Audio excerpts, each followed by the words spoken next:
The story begins in a small house covered in layers of white snow. A conversation is taking place between two men. Have you heard that rumor? Lately, a madman has been wandering the battlefield. They say he has soulless eyes, especially for a mercenary. And after every battle, he disappears to find the next one. A mercenary who does not care about his life. How strange.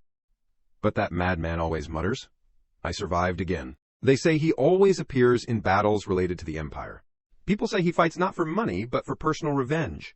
It is chilling just to hear about it. Who is that madman, after all? Rumor has it he is the prince of a kingdom that was destroyed, perhaps. They say he is always looking for a place to die. After being severely wounded from a recent battle, the prince received a question from his opponent. Self-destruction, is that the answer you came up with? The third prince of Briol, Yuri Briol. That Yuri Briol, the disgraceful name who destroyed his own kingdom with his own hands? And that criminal, the sole survivor of the destroyed kingdom. 10 years ago, he was at a casino. He exclaimed joyfully, while playing a game of chance, "I am really lucky today." Royal magician Hernando expressed his disbelief. "Incredible, how do you always win?" Others chimed in, "It is just luck. Do you think I am any different? What, are you all getting up already? Why not play another round?" Yuri excitedly raised the stakes. "Let us double the bet this time." But Hernando refused bluntly. "Let us go. If we stay here any longer, we will be late for our appointment." At the same time, a voice full of anger suddenly appeared. "We are being nice to you. Why do not you just get lost? Do you think we do not know you are cheating? Using such petty tricks? It is ridiculous." Yuri could not hold back and retorted bluntly, "Petty? Who do you think I am?" They continued to mock him. "Judging by the way you act, you are definitely not a noble.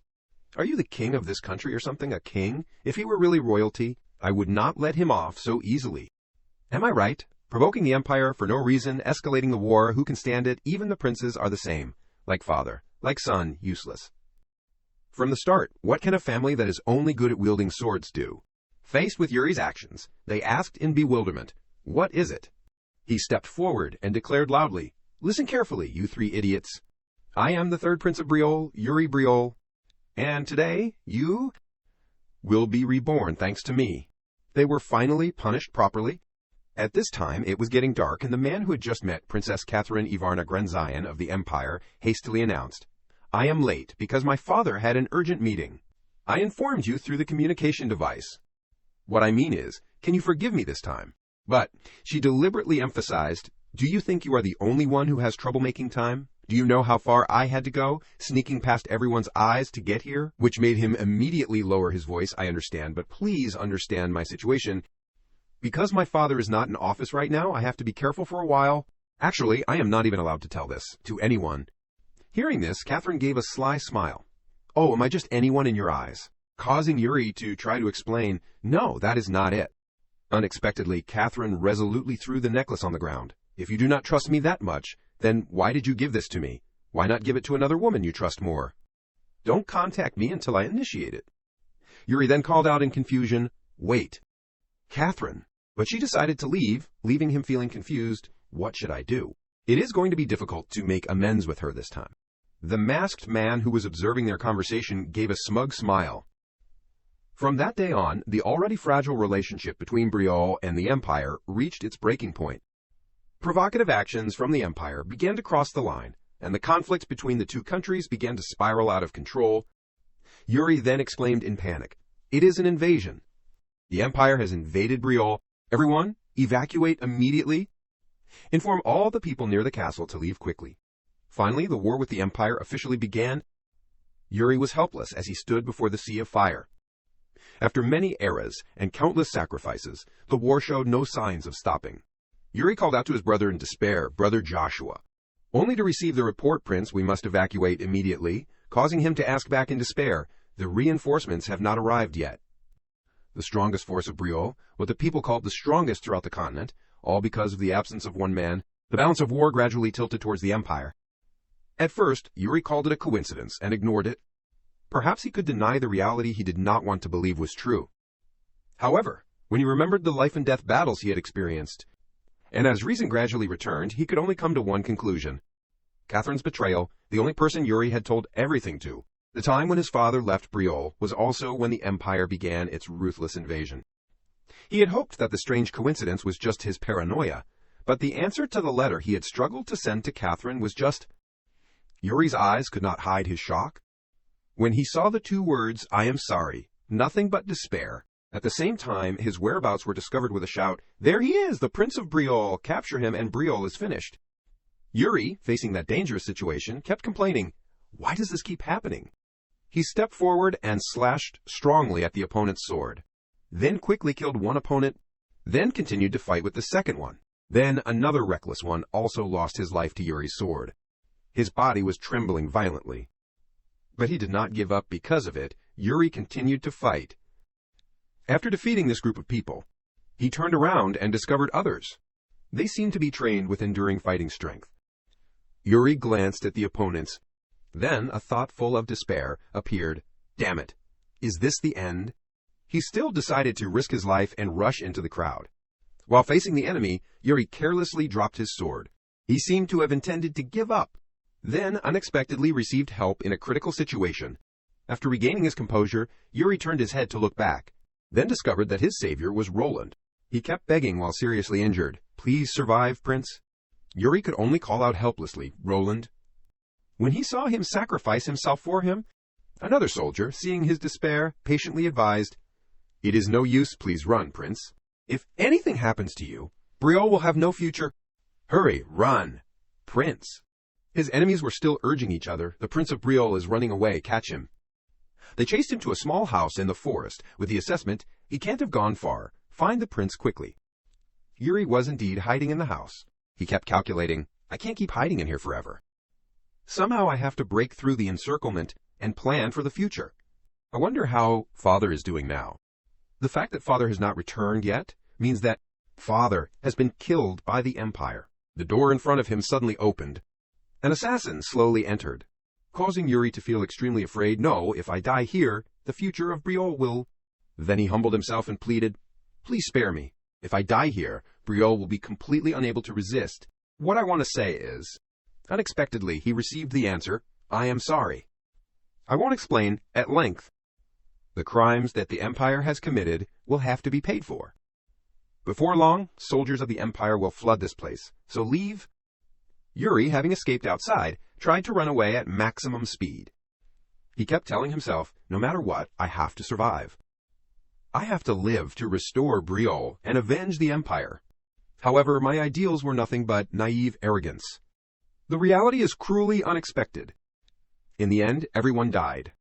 All that bloodshed, what was it for, after all? Now I do not even have a reason to justify it. Yes, now I wield a sword only to punish myself. One day, someone will appear, someone who will end me. After Yuri was severely injured, the enemy mocked. "People say you are looking for a place to die. So the reason you rush into the most dangerous battlefields, recklessly charging without regard for life and death, is just so you can rest. Self-destruction is the best answer you could come up with. You are selfish to the core. Even death is too good a reward for someone like you, the third Prince of Brala, Yuri Bral."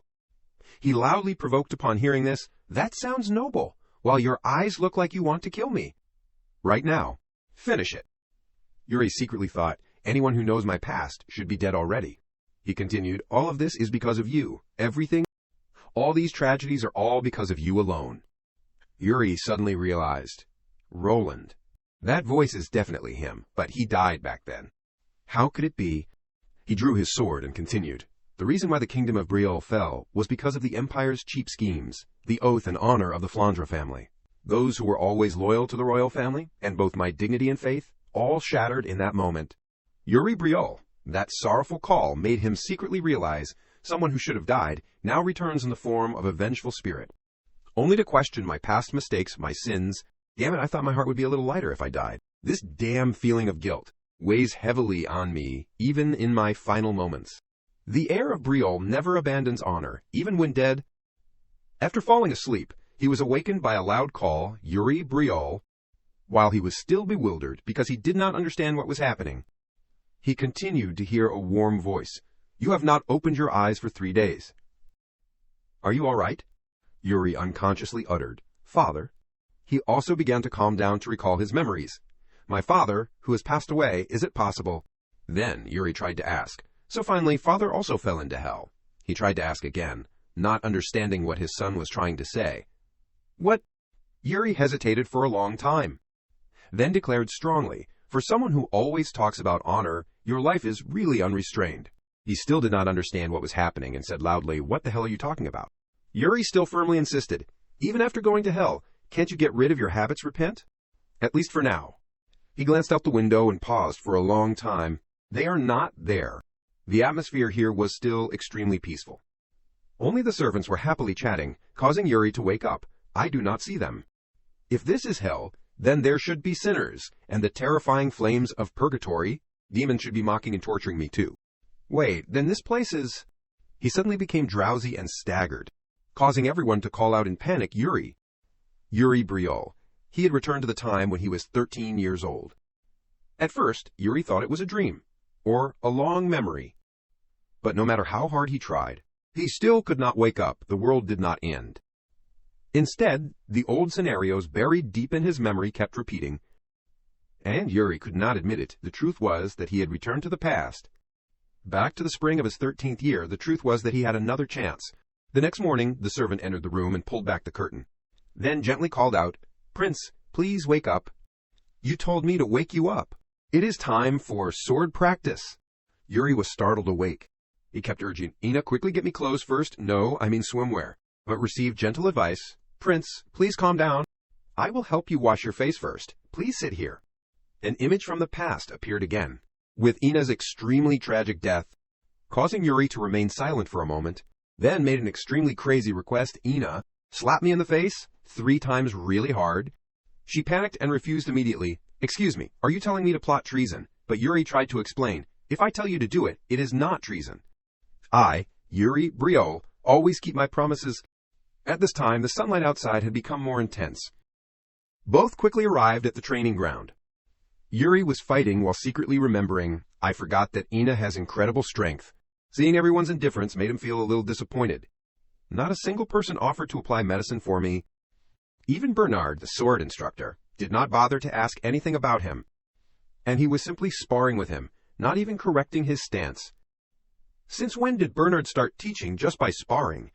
He also quickly reported to Yuri's father. He is a born genius in intellect, but unfortunately, if the prince were a little more sincere, then he could be a blessing for Briol. Yuri was listening to the conversation and nodding in agreement. That is right, definitely from that moment. The moment when the two of them sparred together. After hearing that he was getting lazier and lazier, instead of trying harder, Yuri then declared loudly, Bernard, from today onwards, please teach me seriously. I, Yuri Briol, will practice seriously from now on. He looked surprised. I do not know what suddenly influenced you, but... Understood, sir. He continued to focus on the sword. Along with heartfelt words from now on, we will begin the real training course. His seriousness made Yuri exclaim in panic, Wait, Bernard. After the two fought, Yuri secretly realized again, that is right. He continued to concentrate intently. With a sharp gaze, even made Yuri secretly think that before Bernard came to Briol, he was known as the Sword Demon. After dropping the sword, Yuri secretly acknowledged, so this is the training, under the Sword Demon Bernard. If I did not have mercenary experience, things would have been much worse. Although a little tired, but at this rate my skills will improve quickly, right? Not bad. He blocked all my attacks. Even he secretly marveled, how much has the prince improved since when? Then a very gentle voice appeared. Prince. Ina continued to announce, I think you should stop and go outside. His Majesty summons you. It seems that Count Johannes has brought his son. At this moment, Yuri also secretly realized Count Johannes' son is the one who betrayed the kingdom and paved the way for the empire in his previous life. Got Bakvar, is that bastard? Then he quickly inquired, Ina, that bastard, where is he now? At this time, lavish dishes had been prepared. Everyone started eating immediately afterwards. Yuri was enjoying his meal and heard the praise. The third prince looks very different now. He has even gained weight. Unexpectedly, his father replied, I think my son drank the wrong medicine or something, only to receive a sincere statement from the person sitting at the same table. If there is such a thing, I also want my son to have a dose. Even though Yuri's father praised his son for being smart, he still objected. The boy still has a lot to learn. Yuri still remained very calm, which made the son even more frustrated. Then the silence that was enveloping the atmosphere. was broken by Yuri's brother's loud call, "Yuri, did you do something to him?" Then immediately received the answer, "Actually, yes, he stabbed me in the back." Unexpectedly, he was challenged. "What are you going to do, all-powerful Yuri Briol?" He was trying to remain silent on the outside, but secretly thinking. He puts on a fancy facade on the outside, but on the inside, he is busy trying to please others. He has not changed at all. The person Yuri was aiming at was silent for a long time, then revealed anger, which made Yuri even happier, but still tried to remind himself, "I won't do anything, I have to restrain my anger. All of this is because of you got, this life can't meet the same path as the previous life." Thinking back, around this time I fought with Got. Did he choose to betray because he harbored a grudge from that day? At that time, Yuri had deliberately negotiated. "Okay, Got, I heard you are good with a sword. I know a little about it. We will." The kingdom does not need weak knights, which made Got try to object. "I am not an official knight yet." Yuri then snapped, "Aren't you about to become a knight serving this kingdom?" Seeing Got answer hesitantly, "What I mean is, yes," which made Yuri even more excited and rushed into battle, then duel. He was resisting and complaining, "Sneak attack, what a despicable act." Both continued to fight for a few more rounds. Seeing himself at a disadvantage, Got continued to emphasize, "Third prince, please maintain the spirit of a knight." Then Yuri suddenly dropped his stick, which made him exclaim in surprise, dropping the weapon. Yuri rushed in empty-handed, then quickly kicked Got down. Causing him to lie, sprawled on the ground, Yuri continued to pick up his weapon and pointed it at the opponent, Got Bakvar. In his heart he secretly remembered. In your previous life, you used your father's glory to sell information to the Empire. Your father is a great count and a respectable knight. What do you think those titles exist for? What are they used for? Seeing him answer hesitantly that, Yuri secretly thought, "I know you just want to survive. This time you will stand firm in Briol." Then he asked, "Are these questions too difficult for you?" He gave the answer, "Yes, I do not understand what you mean." Yuri continued to think, "I will not allow any knight to have such thoughts, including myself." Then he asked again, "I will ask you again. Why is your father a count? And who gave him that title? Try to understand the nature of the situation. From now on, think about what I said here." After Got turned and left, Yuri's brother praised endlessly, "That is so inspiring. You are really good at fighting," causing him to ask in confusion, "You thought I would lose?" making both brothers burst out laughing. Then Yuri curiously asked, "Brother, what am I to you?" He quickly received the answer, "The biggest troublemaker and gambler ever to exist in this kingdom." Yuri hastily retorted upon hearing this, "I am not like that anymore. You should stop causing trouble too." Causing his brother to pause for a moment, Did you fall and hit your head?" At this time it was late afternoon. After a tiring day of training, Yuri finally sighed in relief, finished. He quickly received praise from the instructor, "Well done. Let us stop here for today." "Prince, I think you are ready to learn the mana method." This made Yuri even more curious. "Ready? Will you teach me your method?" he hastily replied. "No, mine is not good enough for your potential. You should learn the Briol method. It is a great method, it is very effective and pure." This made Yuri secretly realize, "In my past life, I learned the Briol method. I mastered it when I was a mercenary, but..." His thoughts were interrupted by Bernard's question, "Are you thinking of learning a different method?" causing Yuri to quickly confirm, "I am thinking." Then he blanked out for a moment. Then, excitedly inquired, "Bernard, introduce me to someone decent in the guard, based on potential, not current skill." He focused on pondering, potential. If we only consider potential, then Gerald is the one, based entirely on potential. Yuri began to remember. Gerald? Before I regressed, I met him at the end of the war. His skills are decent. It is surprising he could survive that long with that level. His potential is indeed too strong. But he did not hone it, and by the time the war started, both of us were mediocre. Then Yuri excitedly announced, "Okay then, let us go meet that lazy knight." He was determined in his head. "I will enlighten him." The sun was setting, the knights were still diligently training. Rosso stood on the platform, observing the knights. He noticed the person opening the door and entering. "Prince, what brings you here?" Yuri waved to Rosso. "I came to see if everyone is doing well." Rosso reported the situation. "They are still not as good as the prince, but we are doing our best." Yuri listened thoughtfully. Everyone seemed very enthusiastic. Yuri asked Rosso, "Where's Gerald?" He replied, "You mean the new guy? He is over there." Yuri rested his chin in his hand, looking down at the target below. "I understand Bernard's intention. Training should be motivated by the desire to improve skills, but he is only doing enough to get by. At this rate, he will be ruined." Yuri had an idea, he said to Rosso. Bring out a wooden sword, I will also participate in sparring. Rosso heard this excitedly. I understand. Who will you fight? Yuri pointed to the blonde one below, that weasel over there. So the other knights were given a break. In the middle of the training ground there was only Yuri and Gerald. Upstairs, Rosso and the others teased Gerald. Rookie, good luck, stay alert.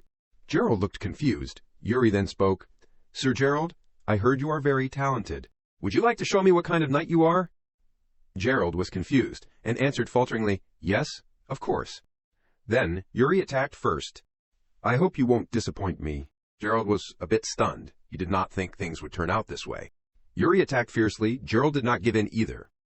One attack and one block, Yuri had to admit. Just as I thought, Gerald, you do not have any unnecessary movements. The aides above cheered for the main character, Prince. I am cheering for you. Gerald also recognized Yuri's ability during the battle.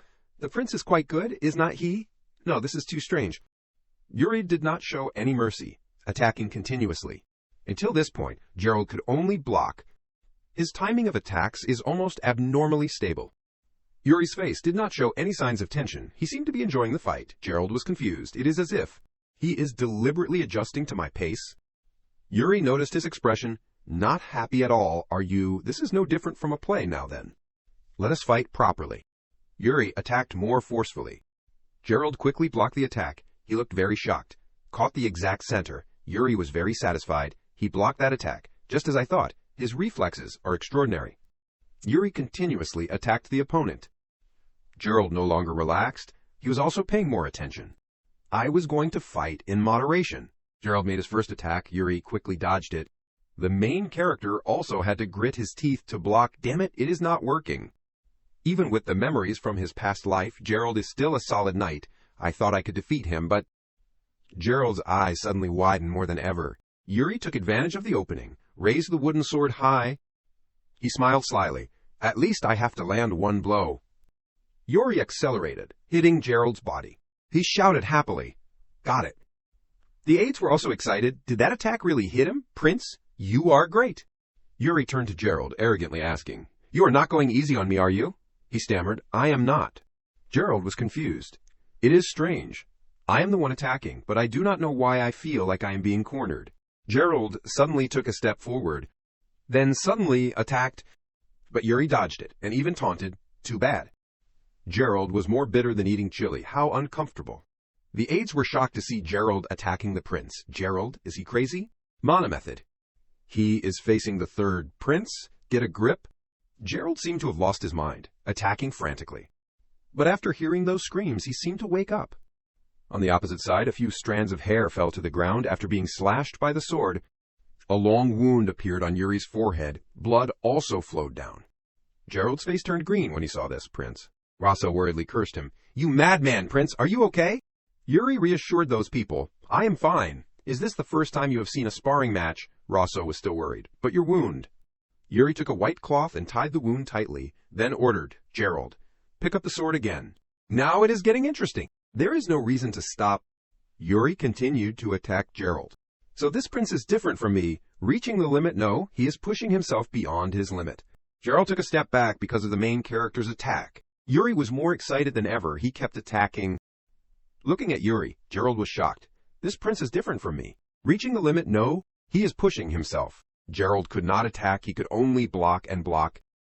Yuri exceeded his limit. Even though this was just a sparring match, its momentum was overwhelming. Gerald was tense, feeling like the blood in his body was boiling. I have never felt this way before, even when sparring with stronger opponents. Gerald grabbed his sword and lunged towards Yuri. The main character did not neglect it either, raising his sword to block the attack. Gerald felt confused, but this young prince is causing something inside me to awaken. Yuri suddenly accelerated. He ran straight towards the opponent. Strongly slashing past, Gerald leaned back to dodge the dangerous attack. There is no doubt anymore. He had to try harder. Gerald gripped the wooden sword tightly. Combining it with mana, he slashed down. When the two swords touched, Yuri's wooden sword immediately had cracks, then was slashed into two halves. Yuri had lost his weapon before the opponent's powerful attack. He suddenly sighed with relief. Then smiled brightly. It is over. Gerald was panting. Fighting a child takes so much energy. Yuri reached out his hand to him. I just realized something, Gerald. Gerald quickly shook his hand and replied, no, well done.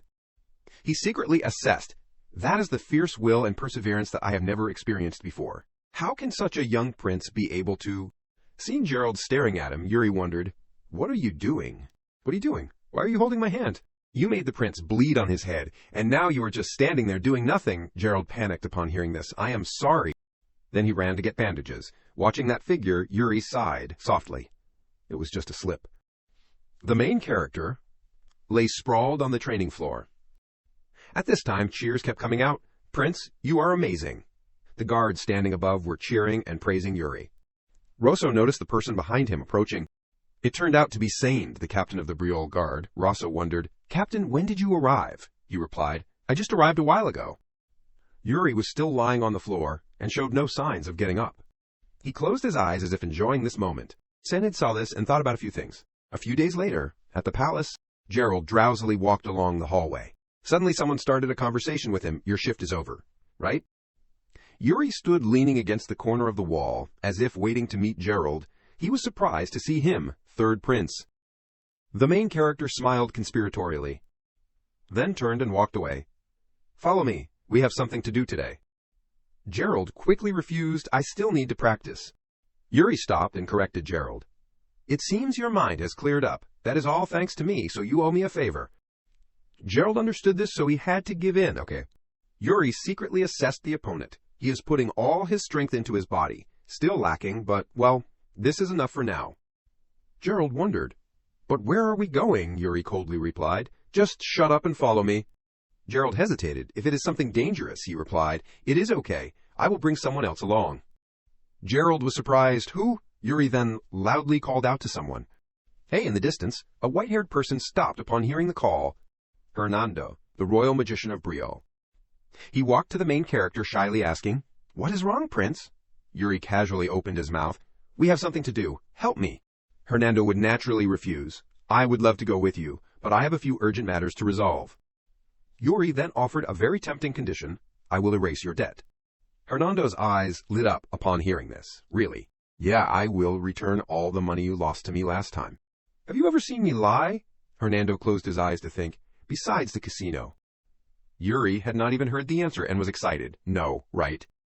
Hernando then poured cold water on the main character's face. No, I mean, I have never seen you leave the casino. Yuri was speechless. Is that really how I am? But that is old news. Do not worry about it. He then walked forward. Anyway, I will erase your debt, so do not say any more and follow me. Hernando put his hand into his pocket, looking for something. If that is the case, then, I want to record it in writing. He took out a piece of paper full of words. Yuri was speechless at Hernando's action. Is the word of the third Prince of Briol really only worth this much? Yuri pointed to the remaining person, Gerald. Guarantee it for me. I am saving you. You should vouch for Yuri Briol's words, for my words, too. Gerald had no choice but to accept. Hernando smiled brighter than flowers, opening his mouth. Then, let us go together, Prince. But where exactly will you go? With a knight from the guard and a magician. Yuri then gave the answer, to Sword Mountain. From now on, we will raid the dungeon of our ancestors. A moment later, the three of them together went deep into the dungeon of the royal palace. While observing the surroundings, Hernando exclaimed in surprise, I did not know that there was such a passage existing under the royal palace grounds.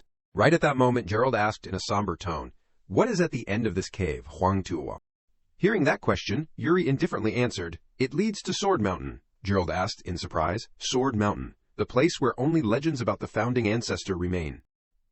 Yuri put on a dangerous look and nodded in response, That is right. Only a moment later, he immersed himself in his own train of thought.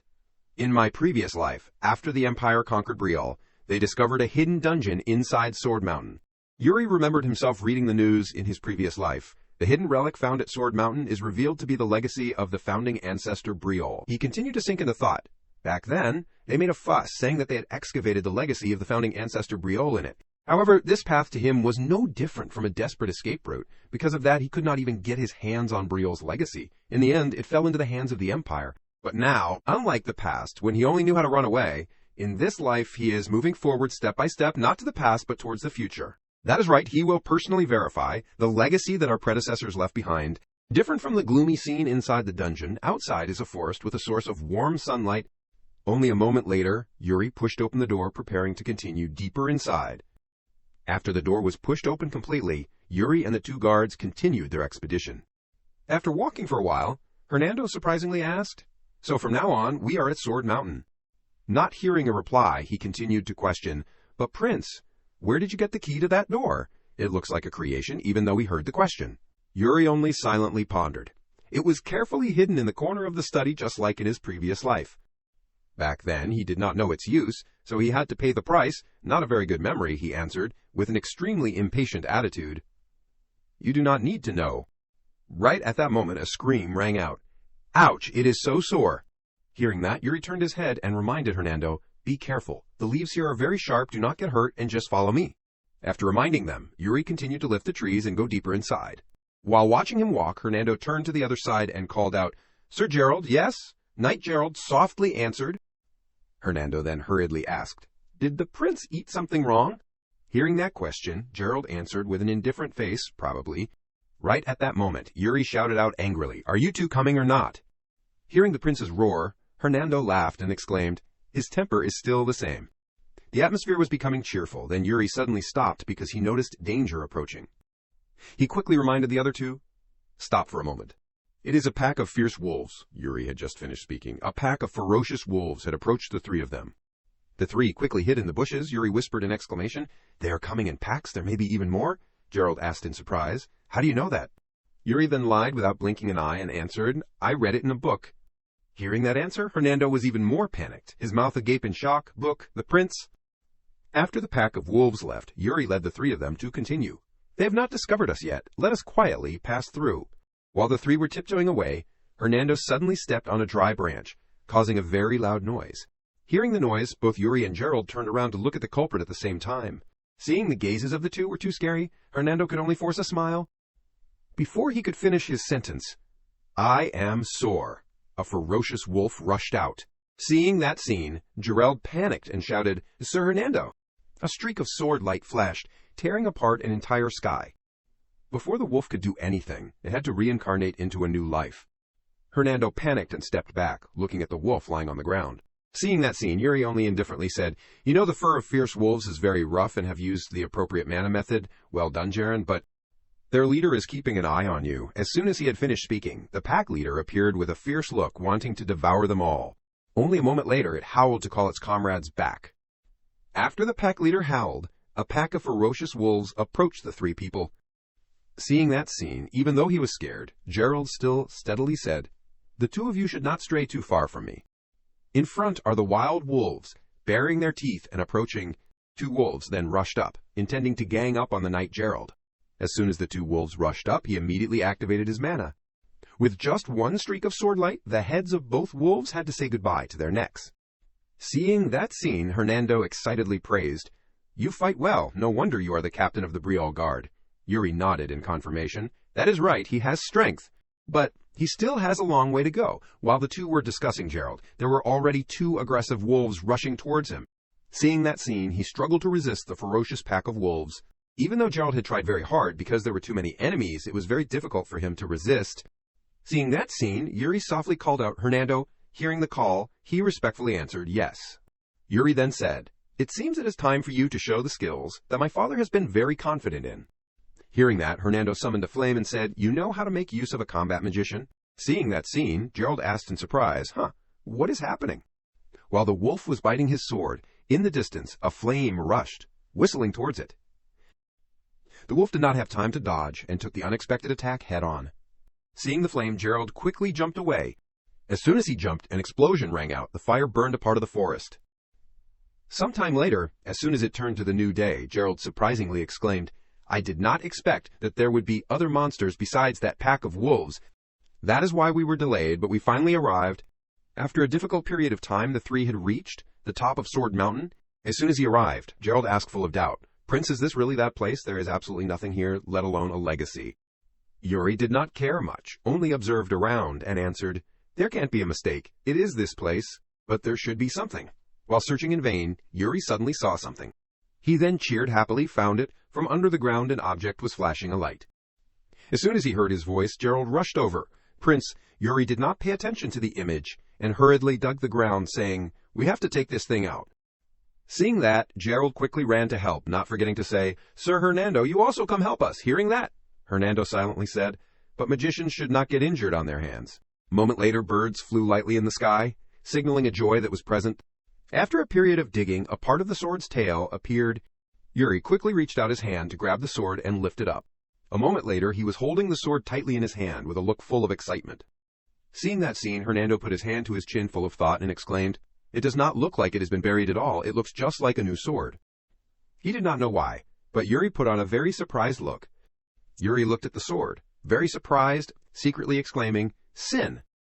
Suddenly, the knight Gerald appeared and asked, "So that thing is the legacy of the founding ancestor?" Yuri stroked the sword and answered, "I am not sure either." But only a moment later, the place everyone was standing suddenly shook violently. It seemed like it was about to collapse.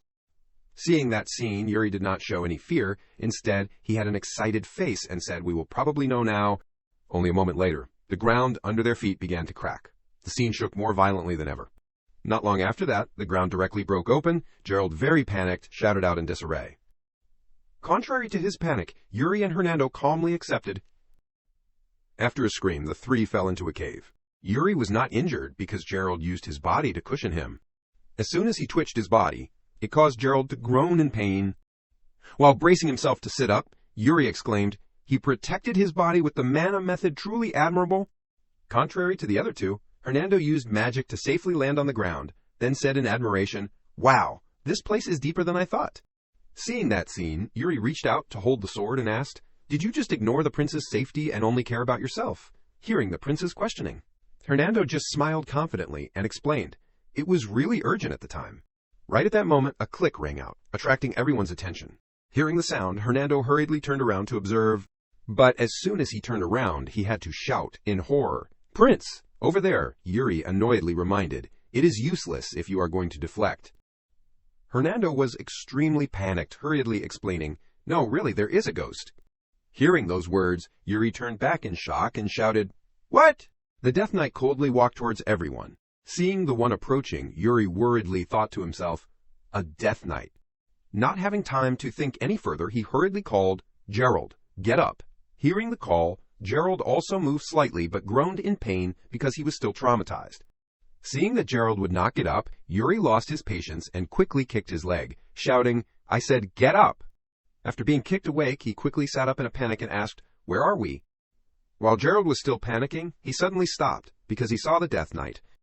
Seeing him approaching, he quickly drew his sword and said, "Prince, please step back. I will take care of this Death Knight." Seeing that scene, Yuri thought to himself, "Look at this guy. He is quick to react." While walking, the Death Knight suddenly stopped. Seeing that scene, Yuri frowned and thought to himself, "Death Knight." Looking at the Death Knight in front, he exclaimed in his heart, "Just like the name, a knight who has returned from the dead. If a knight dies and becomes a Death Knight, he will be even stronger than when he was alive. However," after thinking for a long time, Yuri leisurely stepped forward and said, "It is okay. That one is not dangerous." Gerald worriedly asked, "How are you so sure?" Seeing that, he just calmly replied with an indifferent tone, "I have a feeling." A moment later, Yuri had stepped forward and stood in front of the Death Knight and said, "There is no way the guardian of the ancestors' dungeon would attack me. Yuri Briol, one who carries the same bloodline. Don't you think so?" The Death Knight was caught off guard by that question, so he did not have time to react. But only a moment later, the Death Knight did not say anything, just quickly drew his sword. Seeing that scene, both Gerald and Hernando worriedly called out, "Prince, be careful."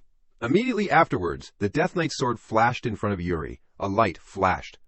Thud. The sword slammed hard into the ground. Seeing that scene, Hernando panicked and put his hand to his mouth, exclaiming, "Oh no, the prince's head has been chopped in half." Hearing those unlucky words, Yuri angrily turned around and warned, "You better be careful with your words." Hernando still would not stop, just stammering, "The prince's head has been split in two." Suddenly, the Death Knight exclaimed, "That arrogant look is just like that guy." Hearing those words, Yuri asked in surprise, "Which guy?" Eric Briol, the Death Knight's answer made Hernando and Gerald panic. Gerald exclaimed in surprise, "Eric Briol." Is Hernando quickly added, "That is a name that everyone in Briol knows, a great swordsman who conquered the continent with just one sword." and also the founder of the Briol Kingdom of Knights and the first king. Yuri did not care much about those words, just calmly asked, "Am I the first to set foot here?" The Death Knight nodded in confirmation, "Yes." "If you are not a descendant of Briol, you can't pull out that sword," the Death Knight said while looking at the sword on Yuri. Yuri picked up the sword in surprise and exclaimed, "So this is the unparalleled sword that our ancestor used." Right at that moment, the Death Knight spoke again, "I have used it." Seeing Yuri's disapproving look made the Death Knight ask in surprise, "Why are you making that face? Do you look down on it just because I have used it?" Yuri put on a disgusted look and replied, "I just feel bad for touching something that belongs to someone else." Suddenly, the Death Knight called out again, "Descendant of Briol, tell me the reason why you came here." He approached with a ferocious look and asked. Hearing that question, Yuri tightened his grip on the sword in his hand. He fiercely introduced, "I am Yuri Briol, the third prince of the current Briol dynasty, descendant of Eric Briol, passed down his legacy to me." Hearing those fierce words from Yuri made the Death Knight pause in surprise. Only a moment later, the Death Knight turned his back on the three remaining people. But not long after, he suddenly spoke, "Because the time has come, it seems I have to start carrying out my mission. I will bestow upon you what you crave." Hearing that, Yuri put on a determined look. Only a moment later, Yuri lifted his foot and walked with the Death Knight. Gerald only dared to watch the prince leave with the Death Knight. In his heart, he was very surprised and thought to himself, "No way. We have set foot in the dungeon of Ancestor Briol and talked to a Death Knight. This is not the royal guard life," I imagined. Right at that moment, Yuri softly called out, "Gerald." He turned his head back, looking very antagonistic, and asked, "What are you doing?" Hearing that question, Gerald suddenly stopped and blankly replied, "Huh." In a moment, he was very surprised. His eyes widened in surprise. Gerald secretly asked himself, "Prince," a bloody image suddenly flashed in his mind. "Hey, stop talking nonsense." Right at that moment, Yuri asked again, "Aren't you coming?" Thanks to that call, Gerald suddenly regained his senses and thought, "No way, I am starting to see all sorts of illusions." After reminding himself, Gerald quickly ran to Yuri and said, "Coming." After that, the Death Knight approached the huge mana block in front. He went up a few steps, then sat on the stone slab. As soon as the Death Knight sat on that spot, a powerful source of magic slowly emitted. That source of mana made it difficult for all three to cover their eyes because of the strong light it emitted. Right at that moment, the Death Knight said, "I hope that." Yuri had difficulty raising his hand to cover his eyes while listening to him. "You will be worthy." As soon as the Death Knight finished speaking, Yuri was transported to a different scene. Seeing the unfamiliar scene in front of him, Yuri surprisingly thought to himself, "Where am I?" Suddenly, a figure approached from the distance, causing Yuri to shout in shock, "Huh?" He blankly asked in a low voice, "Are you my ancestor?" Right at that moment, a whirlwind arose, causing Yuri to blankly shout, "No, wait, that is." Not far from Yuri, that guy stood in a ready stance to attack him with a sword. Seeing that guy rushing in the wind, he confirmed, "That is not a human." As soon as that guy unleashed his attack, Yuri quickly used his sword to block it. While fighting, a source of power from deep inside gradually emerged. Seeing that scene, Yuri surprisingly gaped and exclaimed, "This is..." The one in front of him was none other than the mana method. The mana method did not say a word, just raised its hand and pointed at the mana core on its body. Seeing that scene, Yuri just frowned slightly in annoyance. A moment later, a huge amount of mana from inside the mana method slowly transferred into the sword after the sword was enhanced. Seeing that scene, Yuri thought to himself, "A method to use mana. It is showing me its basic principles." After finishing, the mana method gently raised its hand to signal Yuri to follow it. Seeing that scene, Yuri blankly asked, "You want me to copy it while we are fighting?" Yuri was extremely surprised. Scratching his head and laughing, in his heart he secretly exclaimed, "My ancestor is really a crazy person. Training someone who has never learned the mana method by throwing them straight into live combat. This can only happen to someone who has lived to their second life." Yuri said, "Just like me," while obediently sitting down to use mana. Only a moment later, a source of mana appeared. He looked at his hand and asked, "Is it like this?" While the mana method was stunned, Yuri called out loudly, "Hey, I have not grasped it all yet." But what serious strategy, hearing Yuri's arrogant words, made the mana method even more interested. Looking at the one in front of him, Yuri secretly thought, "I have to get stronger, because before long the Empire will reveal its ambition and invade Briol." After thinking, Yuri put the sword in front of him. He suddenly sank into thought, "I will do everything to destroy them. I will not repeat that mistake." Again, an image of a legion of the Empire appeared. "Eric Briol's swordsmanship," Yuri said. his hand gripping the sword even tighter. Suddenly, a light flashed. A figure rushed forward. Yuri strongly held his sword and fought with the mana method. Both started to charge into battle. Yuri excitedly said, "I will make it mine." Seeing his fighting spirit made the mana method even more excited and charged into battle. At the same time, at Gerald's place, his eyes were slowly opening. After some time, Gerald opened his eyes and looked at the scene in front of him. He had difficulty raising his hand to his forehead and blankly asked, "Huh?" After regaining his senses, Gerald secretly exclaimed, "This is not a dream." He stood up and looked around. Gerald put his hand on his head and exclaimed, "That was not a dream." A moment later, he carefully raised his hand to his sword and asked, "Where are you hiding? Come out and fight me." Right at that moment, suddenly someone approached behind him. Hearing the sound, Gerald quickly turned around to look. Gerald fiercely held his sword and said, "Huh, a doppelganger." Is this the Death Knight's test? Seeing the one who looked exactly like him, Gerald secretly thought. He held his sword tightly and asked, "What is your name, also Gerald?" The doppelganger said, "Gerald, do not resist your destiny." Hearing those words made Gerald very surprised, and asked back, "What?" The doppelganger continued to provoke, "Didn't you join the guard because you wanted a peaceful life?" He coldly ordered, "Stay away from the third prince. You will bring misfortune upon yourself if you dare to resist fate."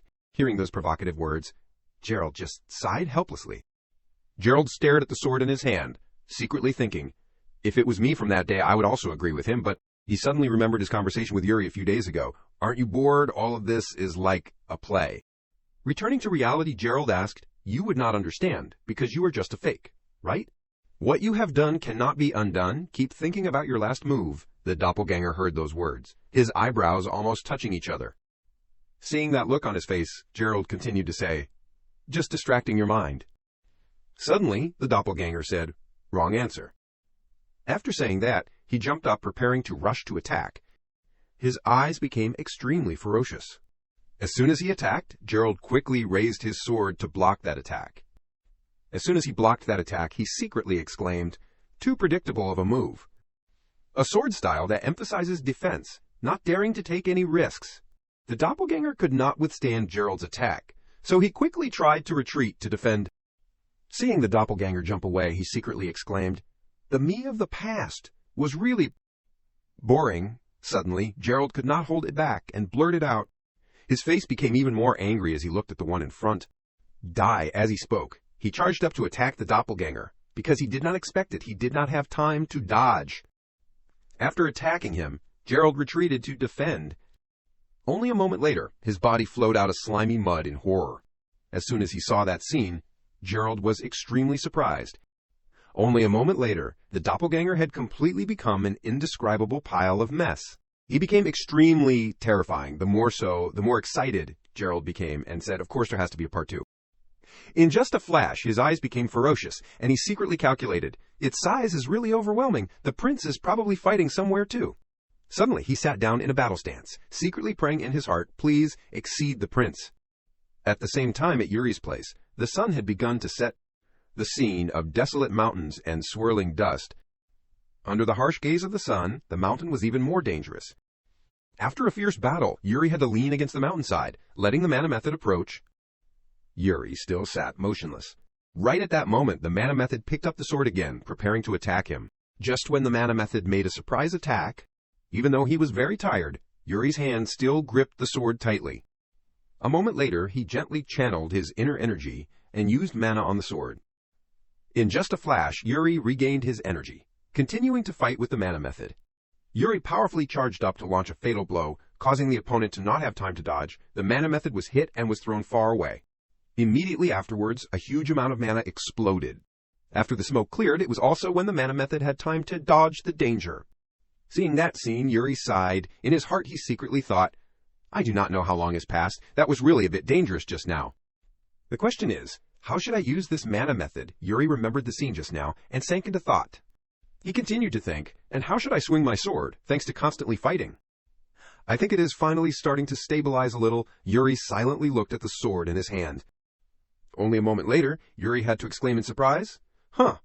Right at that moment, the sound of the mana method's sword shattering suddenly rang out. In just a short time, the sword had broken into pieces. After the sword shattered, it was also when the mana method vanished. Seeing that scene, Yuri secretly thought, it is starting to vanish.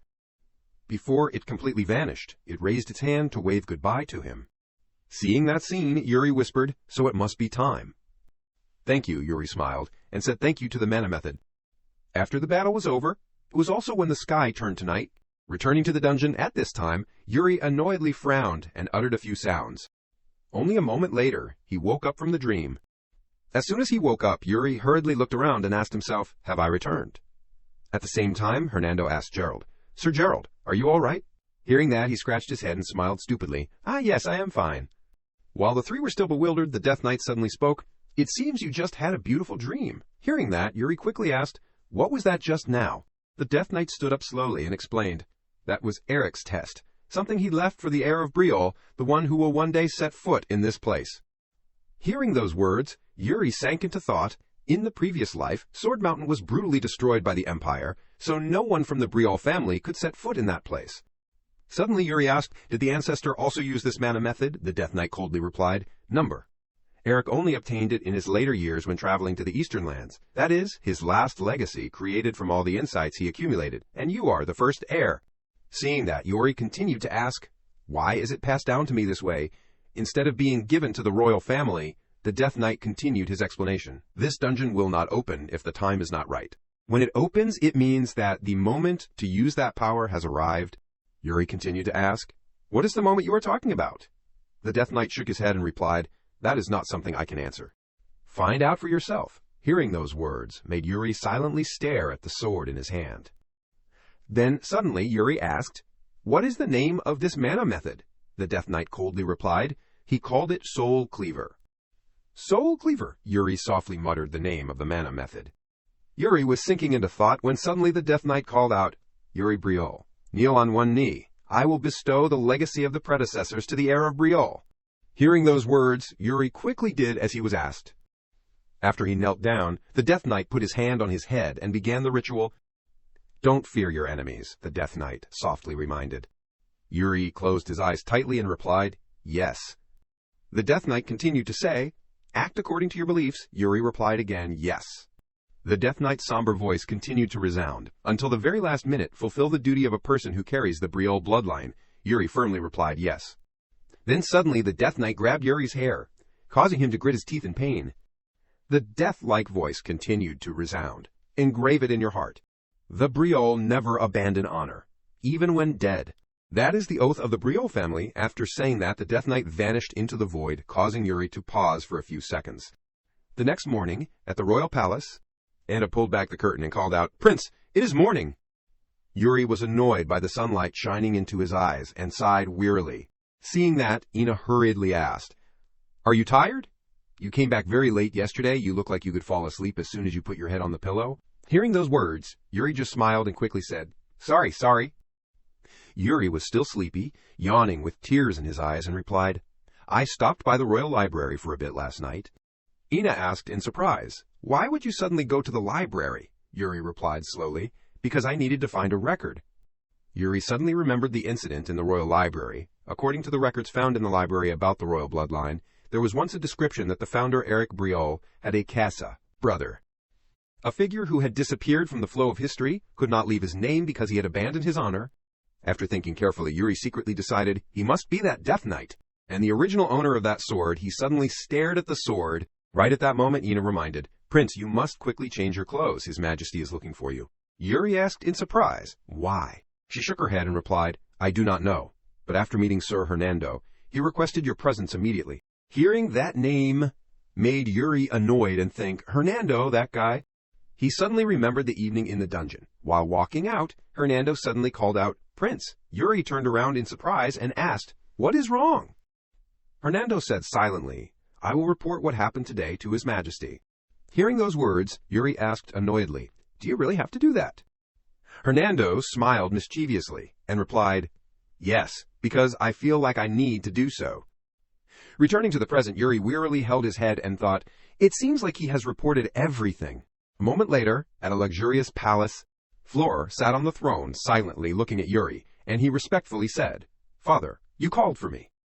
He rubbed his forehead annoyedly and said, "Yes, I have heard from Hernando. Not only did you leave the royal palace on your own yesterday, but you also found the ancestors' dungeon at Sword Mountain."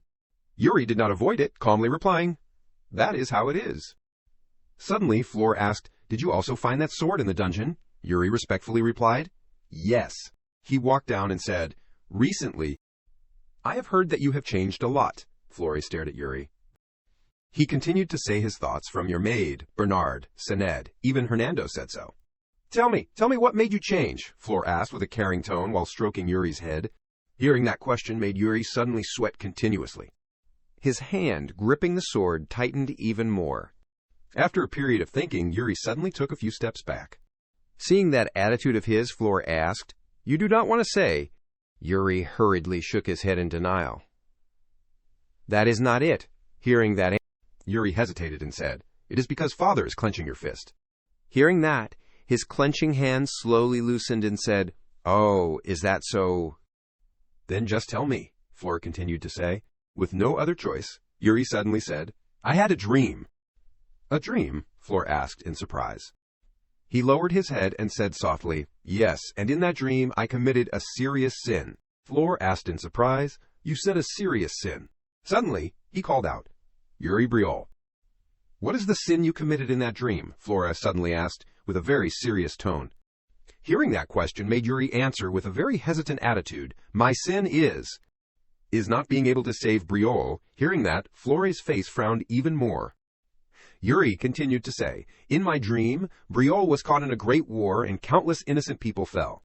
I tried to save it, but I failed. The kingdom collapsed, so I ran away in disgrace and died a tragic death."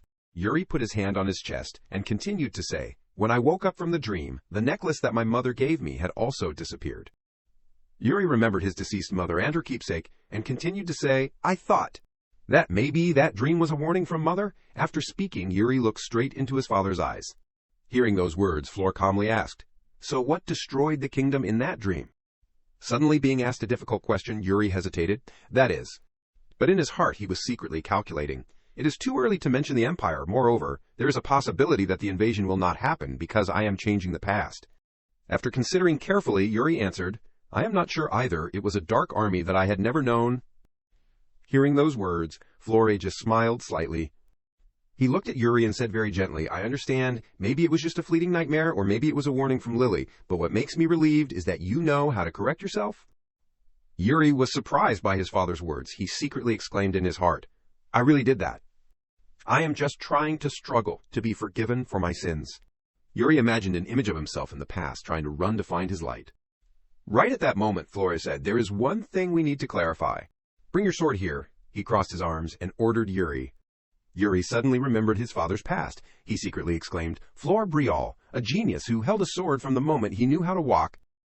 A king who carries every title with the word origin. He has carved his name on this continent with extraordinary swordsmanship. The 10 strongest is the title given to the strongest people on the continent, and he is considered the strongest among them. Simply put, the strongest swordsman on the continent, a person that no one can underestimate." After Yuri had taken the sword, he and his father prepared to practice. Yuri worriedly said, "This is the first time I have entered father's training room." Hearing that, Flore said, "I did not think any of my sons would have talent in swordsmanship." Yuri pouted and puffed out his cheeks and replied, "You thought I would be an exception." Seeing that look on his face, Flore just sighed and said, "Talent." Then he raised his sword, preparing to enter the battle. Flore suddenly asked Yuri a difficult question. What is talent to a swordsman? Strength, speed, reflexes, or outstanding intelligence? If you possess all of those, can you become the strongest knight? Flore coldly asked. But before Yuri could answer, he answered himself, "Number." Yuri was still not able to recover from his father's oppressive aura. Flore continued to lecture. What is more important than everything that is shown on the outside is what can make you surpass your human limits. His eyes were as sharp as a knife, then continued to say, something that surpasses even the feeling of duty or crisis. From within, Flore showed a source of imperial power. That source of pressure made Yuri stop. He frantically thought, wait. The aura around father has changed. Yuri stared at his father in surprise. Only a moment later, Flore put away his sword and his pressure and said, "I do not know what to call this either." "It is like hearing the call of the sword," he hurriedly explained. Yuri still did not understand what was happening. His hand holding the sword suddenly dropped. Suddenly Yuri spoke doubtfully, like destiny.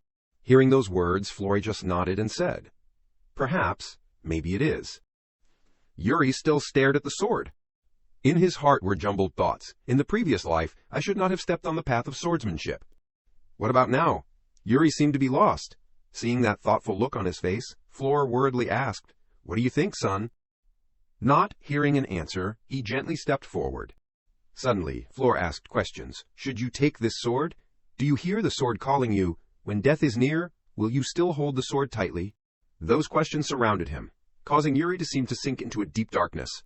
After a period of thinking, Yuri shook his head with difficulty and said, "I do not feel anything," he answered hesitantly. But as soon as Yuri looked up, Floor had shown a terrifying pressure, looking like an antagonist. Yuri saw that scene and frantically called, "Father!" Suddenly from nowhere, countless eyes were staring at him, causing Yuri to panic. Seeing that scene, Yuri was so scared that he could no longer think about anything. Suddenly, many screams rang out, "Don't run, Prince! Leave here quickly!" Mixed in with that were cries for help, help. In just a flash, the scene changed again. In front of Yuri was a large fire, and a worried voice calling, "Prince Yuri." Yuri was shocked to see the burning city in front of him. Immediately afterwards was an image of people being trampled under the ground. Innocent people were being mercilessly slaughtered. Yuri, as an adult wearing armor, with a somber face looking at everything. Suddenly he woke up and shouted in panic, "What?" Yuri worriedly looked around and blankly asked, "Why is Briol in a sea of fire like this?" While he still did not understand what was going on, a few people shouted, "The third prince is over there. The last prince of Briol is here." Immediately after that voice, thousands of soldiers of the Empire approached Yuri. Seeing that scene, Yuri shouted in shock, "The Imperial Army." Seeing those scenes, Yuri was extremely panicked. In his heart, he thought, "Wait, this is..." He stared at his large hand, then made a guess. "Could it be that I have returned again?" Back to the time when Briol collapsed, Yuri silently looked at the Imperial Legion. The castle was engulfed in the smoke and flames of war. Yuri Briol stared blankly at the collapsing royal estate. He could not believe this was real, and had to exclaim, "What is this?" Suddenly, an enemy from behind unexpectedly attacked, rushing to attack Yuri Briol, unexpectedly, Dai, Prince of Briol. Fortunately, Yuri Briol reacted in time, preventing the attack of that enemy. The two sides crossed swords, fighting fiercely, neither side giving in. It seemed Yuri Briol was having difficulty. He gritted his teeth, trying his best to block the enemy's sword. Then he used all his strength to push the soldier down, finally dealing with this guy. The Briol royal army also worked together wholeheartedly. The soldiers advised Yuri Briol that, "Prince, we will block them. In the meantime, please run away." "Prince, please run away." The entire royal army was fighting bravely, loyally, and courageously. Some soldiers had to leave. Before that scene, Yuri could not bear to flee. At his feet was now the tattered flag of the royal family. Yuri Briol blankly exclaimed, "Is it all just a dream? Is Briol finally destined to fall in despair?" The prince was so desperate that he could not hold the sword firmly and charge forward anymore. Many thoughts kept swirling in his head. I can't stop it. Yuri just stood motionless, even though the enemy had rushed up very close to him. But then he decided not to give up. He held the sword firmly, looking towards the enemy. His heart was full of determination, not willing to give up, Yuri Briol told himself. I swore that I would never be afraid of the enemy. Suddenly, a voice from somewhere reminded Yuri, "Act according to what you believe in. Until the very last minute, fulfill the duty of a person who carries the Briol name." Yuri now had his spirits lifted. He swung his sword high, attacking straight forward, as if he had nothing to lose. He slashed each enemy one by one as fast as lightning. One by one fell under Yuri's sword. Blood splattered everywhere, staining this place red. Unexpectedly, at this time, an enemy's trident flew over. Yuri tried to block it. Then he swung his sword up. One slash through the enemy's neck. Yuri Briol's sword and armor were now stained with the enemy's blood. But he was just a lone person. It was difficult to fight against all of them, Yuri Briol wearily panted. The enemy army shouted arrogantly, "Prince of Briol, now you are definitely dead." "So give up," Yuri Briol painfully. 2 lines of helpless tears burst out. He gritted his teeth and said to himself, "The Briol do not abandon honor even in death." Then Yuri Briol transferred all his strength into the sword. To the very end, he would not give up, determined to rush up and fight the enemy to the end. Prince Yuri held his sword and jumped high. He declared to all of them that he would fulfill the duty of a person who carries the Briol name. Scene changes. Yuri Briol was returned to the royal castle. At this time he was still mumbling, to the very end. Suddenly a hand was placed on Yuri's shoulder, and gently said, "Yuri, can you hear my voice?" That voice seemed to awaken Yuri. He exclaimed in panic, "Father." Yuri stammered and told his father, "The Legion." The Dark Legion. Yuri was so shocked that he could not speak, because the scene of the smoke and flames of war was now gone. Father reassured Yuri, "Calm down. What you saw was just an illusion." At this time Yuri was still distraught. Frightened, he tremblingly held the sword. "So it is just an illusion created by this sword." Fleur Briol silently looked at his son for a long time. Then he sighed and said, "It seems I was wrong." He gently told his son Yuri, "Maybe this sword will be kept by you." Hearing this from his father, Yuri could not help but be surprised. Then he smiled. With a radiant face, he looked up at his father, confidently telling his father that, "Yes, that is my decision." Fleur Briol just silently looked at Yuri for a long time without saying anything more. Yuri was a little bewildered and confused. Why is he suddenly making that face? Anyone who sees this scene might think I am about to turn into a corpse. He slowly raised his hand, intending to take his father's hand. Then Yuri smiled happily and told his father, "Father, do not worry." Fleur Briol was startled by the cheerfulness of this son, who seemed to have no danger. Yuri put on airs, confidently saying, "I am a genius." Finally, Fleur Briol relaxed his face and smiled at Yuri. Seeing his father's appearance at this time, Yuri was suddenly confused, not understanding much. Scene changes to the next morning. The castle was still flooded with sunlight like every day. Today the sky was clear, the golden sun shone brightly everywhere. In the training area, Bernard looked at the expression and face of Prince Yuri today, and found it strange. He saw that Yuri had a huge lump on his head, and asked, "Prince, whose masterpiece is today?" Yuri said shyly, "It is father's." Bernard smiled and said, "It seems His Majesty used some strength today, but I won't reduce the difficulty of your training just because of that." Yuri grimaced and scratched his head, saying, "I know." Then he thought to himself, "Now that I think about it, Bernard is the one who stayed in Briol because of father." Yuri was still quite curious, so he asked Bernard, "You stayed in Briol on the condition of a one-on-one fight with father, right?" He replied, "Yes, that is right." Then Yuri suddenly asked, "Then if I tell you to stay, will you still stay, even if you can't have a one-on-one fight with father?" Bernard was a little paused before this sentence of Yuri, thinking for a moment, and he laughed loudly, bluntly saying, "Number—" Hearing that, Yuri was not too surprised. He swallowed his anger. Damn it, still a heartless guy as always. But in fact, Bernard was probably thinking something else in his heart. He smiled and asked Yuri back, "It seems the prince wants me to stay." "I will stay if you show me something that convinces me, for example, the swordsmanship of the ancestor, Eric Briol." Yuri was bewildered by Bernard's proposal. He exclaimed, "You want me to teach you the swordsmanship of the ancestor?" Bernard smiled happily. He said, "I have started to be interested in it." He scratched his head in confusion, hesitating before that proposal of his, skillfully saying, "I am sorry, but that will be very difficult. It is easy to understand, after all, because it is called the sword demon." He respected Yuri's opinion, gently saying, "It is okay even if you have not completely mastered it. That is what I had considered from the beginning." Prince Yuri drew his sword. He said, "You are right, but what I want to say is that thing won't help you at all." He continued, "This swordsmanship is originally won with the mana method." After seeing the power on the sword, Bernard wondered, "The two are one. This is the first time I have heard of that. Normally, the mana method is used to enhance swordsmanship." Prince Yuri closed his eyes. He felt the power emanating from that sword. He smiled and confidently said, "That is right. That is why I said it will be difficult to pass it on to you, and it will never be complete anyway." He stroked his chin, his eyes thoughtful. He sighed and said, "All right." Yuri froze for a few seconds. He opened his mouth in surprise. "Really?" Bernard had understood everything. He honestly said, "The swordsmanship is okay, even if it is not complete. In exchange, I will stay in Briol." He gave a sincere smile, responding to the prince's sincerity. "Even if it is just half, there will definitely be parts. One can understand." Yuri showed helplessness, clicking his tongue in his head, truly crazy confidence. He smiled. The prince accepted his opinion. "All right, so you will stay in Briol as promised." "Okay," he replied. "Yes, sir." He ran away a short distance and said, "Then—" Briol turned his face back, drew the sword, and issued a challenge to the prince. "Can you perform it?" He confidently stood ready, saying loudly, "All right, I will show you, Yuri Briol's soul cleaver." Bernard interrupted him. "There is one thing I have not told you." He continued, "Actually, I had intended to stay in Briol from the start." After hearing what he said, Yuri was surprised, standing still for a moment, while Bernard laughed gleefully. "His Majesty said to be together for 10 more years." The prince felt uncomfortable in his heart. He lost his temper, shouting at his face, "What? So you are saying?"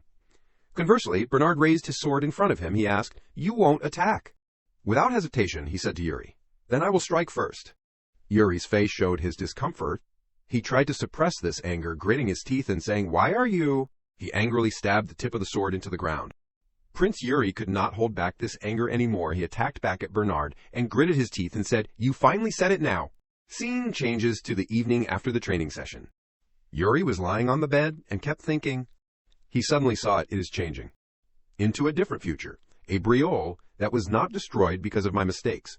Even though no special measures were taken, Bernard's decision to stay in Briol was proof of that. Changing the future used to be vague and uncertain, but even if it is just a little bit, it is definitely changing. But suddenly Yuri blankly realized, it is not over yet. This time I have to stop the Empire. He was determined to do it at all costs. He must be able to do it.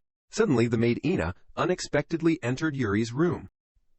She blankly said, "Prince, definitely, you can't cause trouble this time." Yuri immediately sat up and asked, "Is there something else on the schedule?" Ina replied, "You are always causing trouble, so you do not even know what I am talking about, right? Tomorrow you have to attend a meeting." "That is why I said that," Yuri panicked. "A meeting?" Ina sighed and said, "Yes, a meeting of the elders," His Majesty said this time. "You will also participate." "You still have not heard." Yuri's face showed surprise. As if hearing it for the first time, Anna added, "You have to leave right tomorrow morning." "I heard most of the Council of Elders will be attending." Hearing that, Yuri scratched his head and said, "Damn it!" Suddenly Ina tightly grabbed Yuri's hand. Her eyes were bright and clear, instructing the prince. "There will be some scary and stubborn people, but you absolutely can't cause trouble or do anything like that." Yuri then smiled and told Ina confidently, "Is that what you are worried about?" "Don't worry, I do not do that anymore." Ina was very surprised by the prince's momentum. "Really? Promise me." Yuri was also happy, smiling and replying, "I told you, you do not have to worry." Scene changes to the next morning. The meeting with the Council of Elders was about to take place.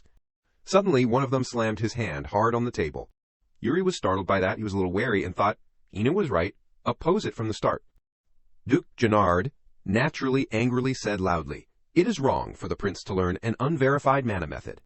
Looking at the harsh faces of the elders, Yuri became even more careful. He calculated bit by bit. Duke Gennard and the members of the Council of Elders, this is actually a place to discuss the operation of the kingdom. But now, it has long become a place for them to aim for the throne. Now I understand why my father did not participate in it before. Duke Gennard continued to provoke, looking down on Prince Yuri. "You should learn the Briol method. It is better than spending time learning such things." Another blue-haired elder disagreed, angrily saying, "What do you mean unverified method? This is the legacy of our ancestors." "Mr. Gennard asked back, "How are you sure that is the legacy of our ancestors?" The blue-haired elder shouted, "Are you doubting the prince?" Duke Gennard Jaitheri put his hands together, talking to Yuri sarcastically. "What I mean is, it is better to be careful. Are not we gathered here because we are worried about the prince's future?" Prince Yuri was not scared at all anymore. He crossed his arms and confidently replied to Duke Gennard, "You even organized a meeting of the Council of Elders just to discuss my mana method? I am very touched." In fact, Yuri was trying to restrain his anger, he thought. How shameless, a traitor who bowed down to the emperor as soon as Briol collapsed. He is still good at talking, as always. Duke Gennard did not stop. He continued to poke fun at Mr. Saned, the captain of the Briol Guard. He asked Saned, "What do you think?" "Mr. Sanner was confused for a moment, then stammered, "I do not have the right to arbitrarily give a judgment. The reason is, each mana method has its own advantages and disadvantages, and each person also has different characteristics." Duke Gennard made a fuss, standing up abruptly and telling everyone, "Look, even the captain of the Briol Guard says he is not sure about this mana method. Nothing makes people more uneasy than that. I think it is best to give up such a mana method." The blue-haired elder thought differently. He retorted immediately, "What Mr. Sonnet is saying does not mean he is not sure. He wants to say that each magic method has its own value." A gold-haired elder felt dissatisfied. He stood up, slammed his hand on the table, and bluntly shouted, "It is still the same. Anyway, the Duke is worried that that magic method might harm the prince." The other emperor was also confused. Putting his hands together, he thought thoughtfully. Yuri crossed his arms seriously, looking straight at the emperor's face, then said in his head, "Look at these people." He glanced at them, thinking in his head, "This is bad." The council was coming to a final decision. Many emperors had given their opinions, and they said in unison, "I also think so. I agree." The situation had completely reversed. If they have not learned the method for long, then they can completely change the operation of the core, but Because of the combat experience and the illusion of the ancestor, Soul Cleaver has taken root deep in my heart. I can't even explain all these things. What should I do? Suddenly an elder sitting at the end of the table chuckled. He said, "You really know how to persuade people." Yuri was very surprised to see that everyone turned to look at him. He was the Freedom Prince Calcio Arancha. He raised his hand and asked everyone, "Sorry, I want to say something. Among the people here, how many have actually faced an orc?" At this time, Sined was whispering with the white-haired man. Suddenly, someone stood up, causing them to pay attention. Duke Yuge frowned when he saw this and asked, "Who are you? What is your title?" He propped himself up to stand. He solemnly placed his hand on his chest, bowed and introduced, "My name is Calcio Arancha. I am a free baron." Duke Yuge openly looked down on him and said, "A baron? A lowly person like you dares to attend the Council of Elders meeting," Calcio retorted. "I did not want to come either." Calcio leisurely sat down and said, "But what can I do?" He glanced with sharp eyes and continued, "Baron Sidor has entrusted this task to me." Yuri crossed his arms in surprise when he heard the name, Baron Sidor. Yuri began to speculate. He is definitely the Marquis guarding the border of Briolle, true to that title. He is the Lord guarding the border, that is, the front line, and is known as a true warrior who has spent his entire life on the battlefield. He sat glancing at Calcio and thought, he is known as someone who does not care at all about the affairs of the nobility. So what made him send someone to attend the Council of Elders? The blue-haired man spoke in doubt. "What happened that made Baron Sidor send you to attend the meeting?" Calcio spoke in response. He is not the type of person to explain in detail, however. He smiled insincerely and said, "Seeing the high-ranking nobles here, only preoccupied with power struggles, immersed in meaningless debates, I think I understand why the Marquis sent me here." Calcio propped himself up and presented.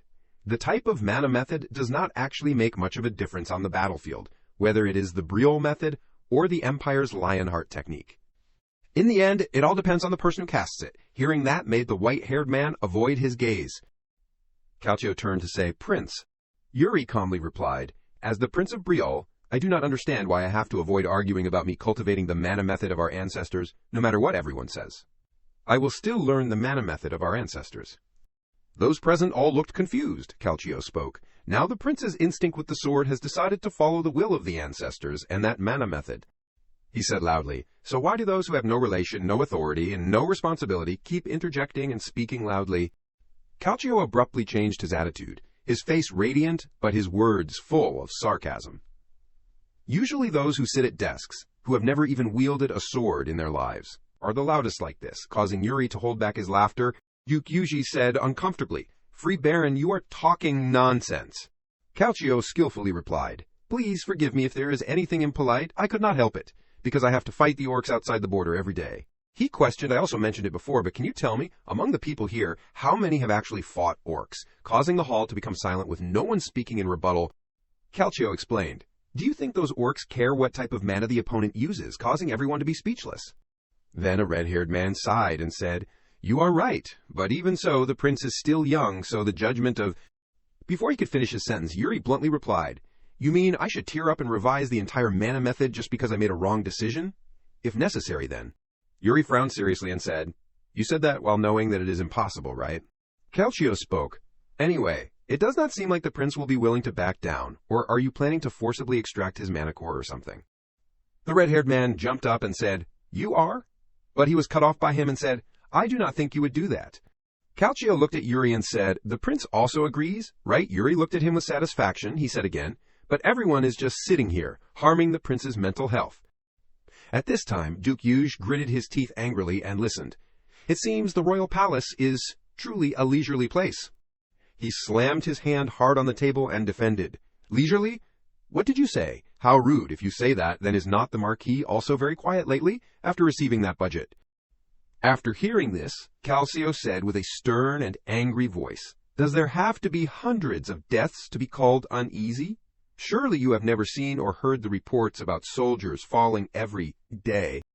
Calcio said seriously, "On the day I left the Marquis, territory 4 people passed away." He confessed, "I even personally covered the shroud for a friend, someone who I had breakfast with and talked to until dawn."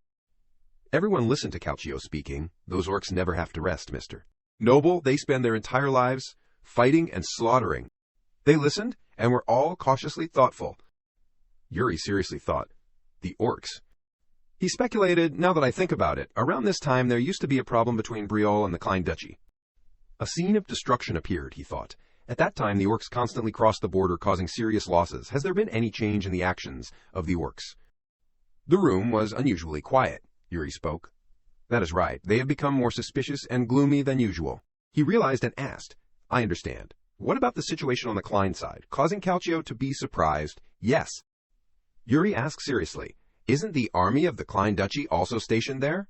Calcio replied in confusion. That is, their border defense forces suddenly withdrew. Yuri continued to ask, what about the border village? On that side, Calcio replied. It has been completely destroyed. The people have been killed, taken as slaves. The situation is extremely tragic. Yuri heard this and frowned thoughtfully. The time it happened matches perfectly. Is it a civil war or... He rubbed his head and blurted out, the Duke's third son is behind all of this. Everyone who heard this was stunned and wondered. Yuri realized he had misspoke. He stood up and said, I think that is enough for today. Duke Yuja said in confusion, enough, Prince. He left with a smile. Let us discuss bigger issues than my trivial mana method. He suggested, such as defending against the Klein Duchy and the orcs, for example, causing Duke Yuja's face to darken. He said sarcastically, don't worry about the affairs of a boy who is in puberty. To a place that was late in the afternoon with simple rows of houses. The mysterious man in the magic orb said, so that is it, so the prince said that. Calcio replied, yes. Calcio stroked his chin and presented, rumors are spreading that he is completely different from the person he was before. The man probed and asked, what do you think of him? Calcio remembered Yuri's serious appearance when he spoke. He smiled slightly with interest. Then boldly remarked, his eyes are not bad. The mysterious man said with interest, we will have to keep an eye on him, he ordered. Calcio, investigate the prince's mind. Calcio asked, but on the surface he has nothing remarkable. He replied, if necessary, just do it. Calcio replied, then I will proceed immediately. He said, I will contact you later. Then the orb disconnected the other end of the line. Calcio stood observing outside the window and said, it is so peaceful, even though every day soldiers at the border are still falling. Suddenly he recognized someone exclaiming, that is. Looking at the boy who was wrapped up like Yuri, he wondered, the third prince. Calcio clung to the window, looking down in confusion, then said again, of course not. Suddenly Hernando ran over and said, I secretly left the royal palace at your request, but my heart is pounding. When I was little, I used to run away from home like it was eating meals. Yuri replied, you mean running away from your mother was like eating meals? Hernando replied, roughly, I used to be a rebellious teenager. Hernando said in a low voice, that girl is staring at us. Do you think she has recognized my identity? Yuri openly said. Why do you seem so excited you can leave the royal palace at any time?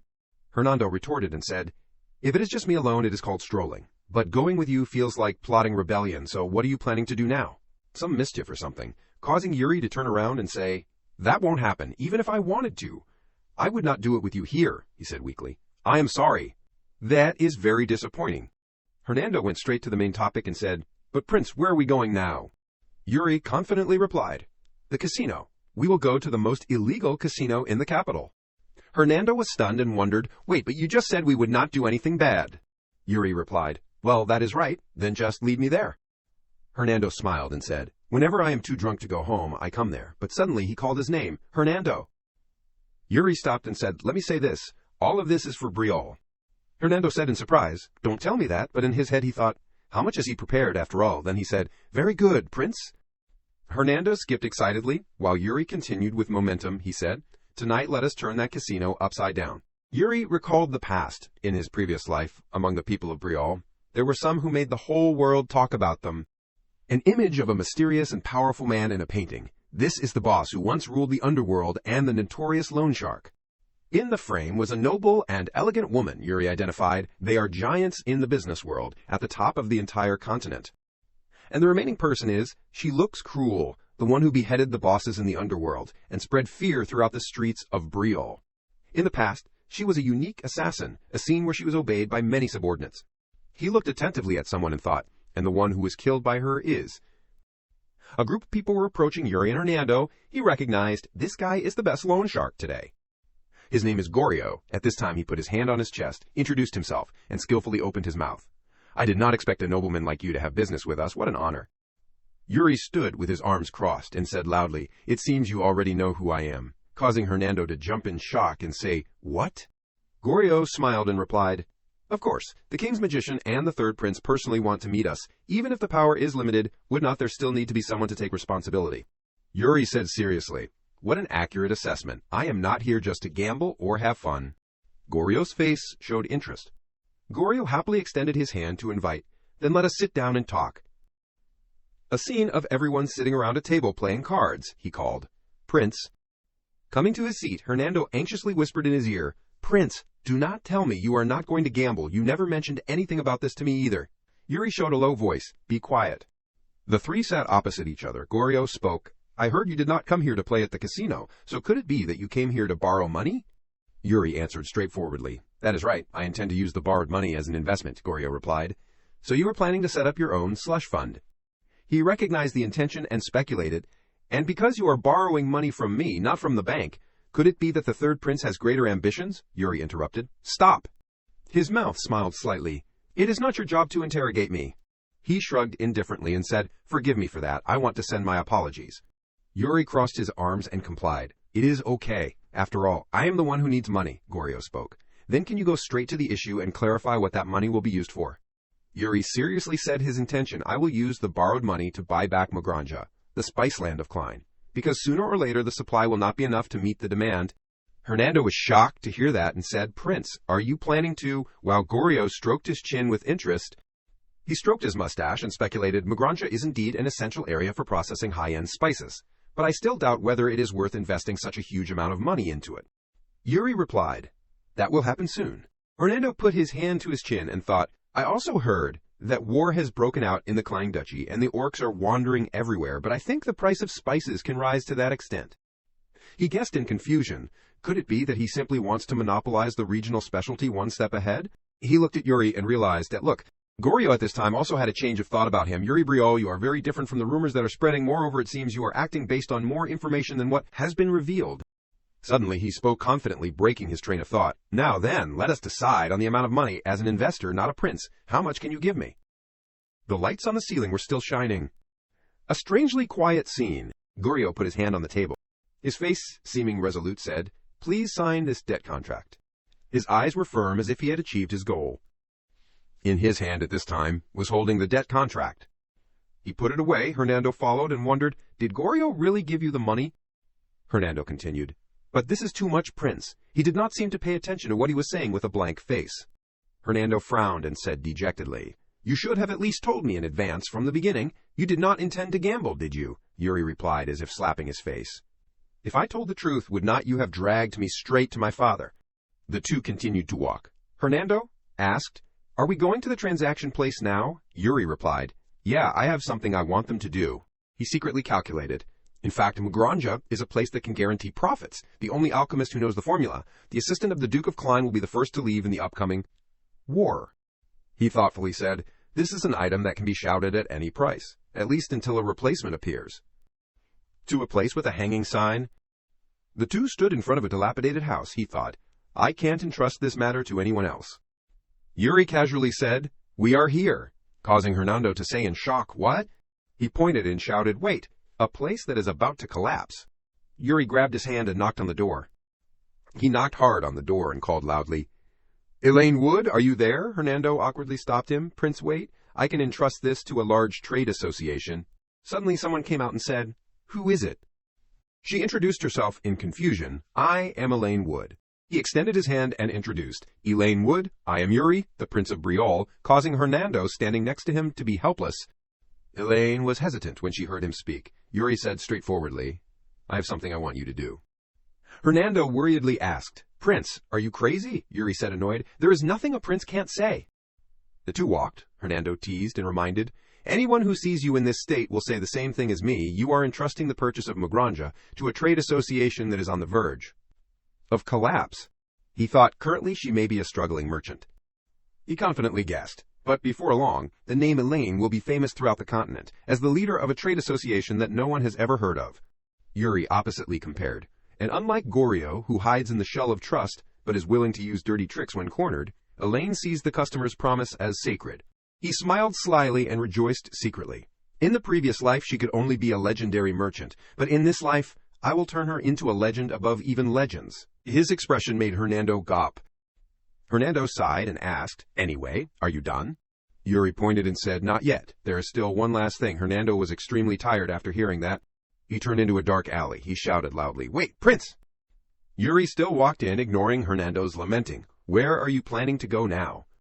Images of Goryo and Elaine appeared, he thought. Underworld boss, financial merchant.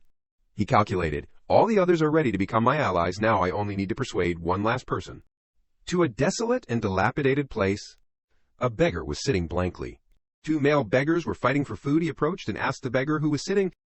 Hernando glanced vigilantly, while Yuri frowned and thought, she must be somewhere around here. He suddenly found someone and thought, found her. A girl was sitting washing clothes with other children. He took off his cloak and introduced, "I am Yuri, the Prince of Briol." She was about to turn around. She asked in doubt. "Prince," he replied, "yes." He confidently judged, the one who ruthlessly sent Goryo off in the past. An image of the girl full of murderous intent, he thought, a surviving member of the Assassin's Guild, Asana. But currently she looks very thin and weak. When standing in front of Yuri, Anasa also did not understand why. A prince was in this place. He also spoke, "Don't be so wary of me." Yuri said his purpose. "Want to come here to help with something?" Anasa looked thoughtful. Then he turned to ask Hernando for something, who was very unwilling to give. But in the end, he still had to take out a large bag of money, giving it to the prince. Suddenly, Yuri's eyes showed surprise. He noticed the child who was shyly clinging to Anasa. Then remembered the previous life. She borrowed a lot of money from Goryo to treat this boy's illness. Just like those who had borrowed money from Goryo, Anasa also had her life ruined by him when she signed a loan contract. Yuri's goal now is to prevent her from becoming a notorious assassin like in the previous life. When he heard him say, "Take this money and take the boy to get treatment," Anasa also asked what Yuri wanted. He requested one thing, but introduced himself as the third prince, Yuri Briol, in a very shining way, wanting her to remember this name. After that, he left with Hernando. When he heard him wonder, "Why did you give the money to a beggar?" Yuri said, "That is an investment for the future." Then he thought, "I have established relationships with Goryo, Elaine, and Anasa too, the people that I need in the future." Yuri's eyes at this time clearly showed determination. Then he thought, "There is one more person." Yuri turned to say to Hernando, making him surprised. He asked what he had seen in the tomb of the founding king. Hernando also happily replied, "Gambling." But he excitedly told him, "I bet my life at the Barthlegus Casino in the Empire," making Yuri shocked. Seeing him so happy, he thought, it makes sense. But never mind, Yuri mentioned today's matter again, and told him to keep it a secret. Scene changes to the castle. Yuri's father, the king, was asking Hernando about something. He asked about the matter of him going out with his son yesterday, expressing his intention to have him tell the things that happened. Hernando told him. Yuri persuaded him to leave the palace together. Then they went to a large casino in the capital. The king also wondered, did he gamble there? And he replied, Yuri did. He continued to listen when Hernando thought Yuri was playing cards, but it was not, and even played away all the money he lent him. When he asked what happened afterwards, he hesitated. But he told him, Yuri took money from Goryo, then brought it to some old trade association. Then the prince gave a pile of money to some orphan. Afterwards they strolled around and saw how the people lived. Hernando was very happy when he said that. The prince cared about their lives. The king asked again, did he return afterwards? He lowered his face and pondered. But he also reported, that is all there is. He also nodded and said, I understand, but still had thoughts he had not said. Hernando was surprised when he asked about the matter of him participating in the ball. He also replied yes. The king thought he did not care, but Hernando said, people's hearts change. Then mentioned that he had not danced in a long time. On the other side, Yuri was practicing swordsmanship, but was being thoroughly tormented by his teacher. He was very tired, but his reaction was quite surprised. Saying Bernard was quite famous, while he himself was also surprised. Yuri said many of the maids kept staring at him eagerly, and quite a few were waiting for Bernard to attend the ball. But this guy replied he was not very interested, then vaguely said, anyway, about that swordsmanship. The prince was right. This move does not have a fixed form. Yuri stood up, confirming his words. Just move, following the flow. This old man wanted to observe him fighting in real combat to study, because he still did not understand how a mana method could simultaneously be swordsmanship. But he praised him for his progress, and for being good at controlling mana. Bernard did not think he was so proficient. While swinging his sword, he was remorseful for what had happened, because he had tried to erase all traces of the Briol method he had learned in his previous life. Then Yuri was surprised when he heard him say not to rush because he was worried about the prince. He did not understand why he was worried, he said, because you are too fast. Yuri listened to his words. At this age, he has achieved so much, while his body has not fully developed yet. He also reassured Bernard, I will balance everything perfectly. When he heard him wanting to spar, he asked, Are you sure? Yuri replied, Of course, and threw the fake sword down. He wanted to try fighting with a real sword. In his thoughts, he still wanted to get stronger quickly. Bernard also drew his sword, agreeing. Before fighting, he bet that if he hit him, then he had to attend the ball. Bernard refused, thinking he would win anyway. Then said if he lost, he would cancel the bet, while Yuri was very angry when he heard these words. But he held the sword firmly, wanting him to just wait and see. Yuri charged at a speed as fast as the wind. The two had fought directly. He was determined to catch him, but was disappointed because he could not do it. Many horses were moving in one direction. A few days later, on the day of the ball, a certain prince was sitting with a girl. He asked, Your eyes still have not left the small window, introducing himself as the second prince of the empire, Reborn Ivarna Gronzayan. Was asking Yekaterina. She was very happy, replying she had not been like this in a long time, so she was excited. The girl said she wanted to meet one more person. This was the princess of the empire, Yekaterina Ivarna Gronzayan. In the castle, a voice asked, How is it, prince? Yuri at this time was hesitating and thinking about a ball gown. He saw the gaudy decorations and wanted to take them all off. The maid did not expect he would change his mind about what he liked before so quickly. His eyes followed when she had done what he requested. Was preparing to leave when he called her name, Ina.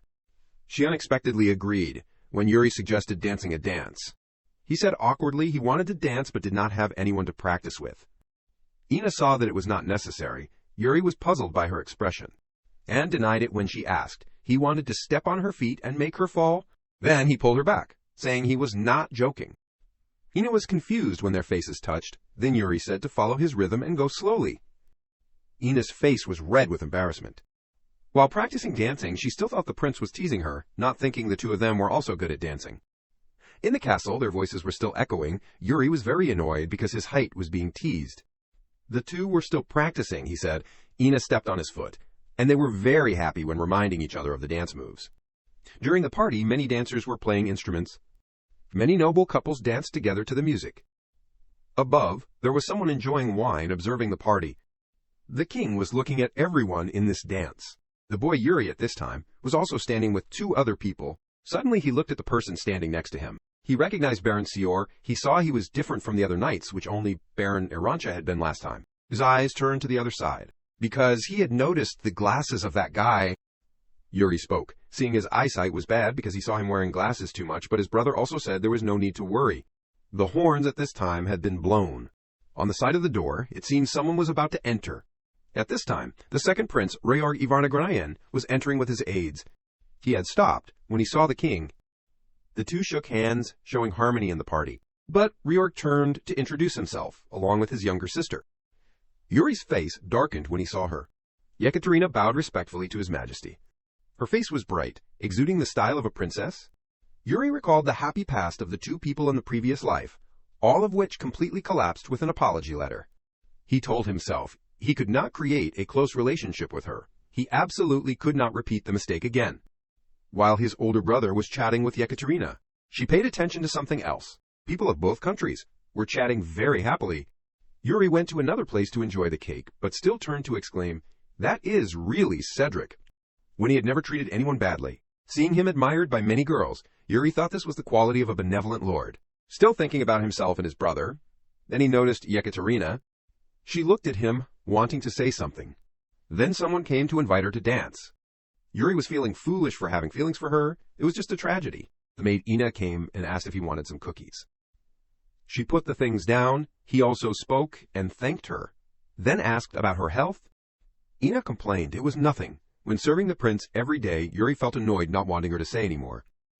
The two said goodbye again. He leaned against the table and took a deep breath. Someone came to Yuri's place. He unconsciously looked up. He spoke to greet. Then Yuri realized this was the second prince of the empire, Reborn Ivarna Gronzayan. He had replaced the king commanding on the battlefield. When introducing himself as the third prince Yuri Briol, he still did not forget the grudge that he was the one who pushed Briol to destruction. But he still tried to remain calm, not showing a clear attitude of hostility towards him. Reorg spoke to him, then smiled slightly. Yuri was feeling tense, but then looked up in surprise.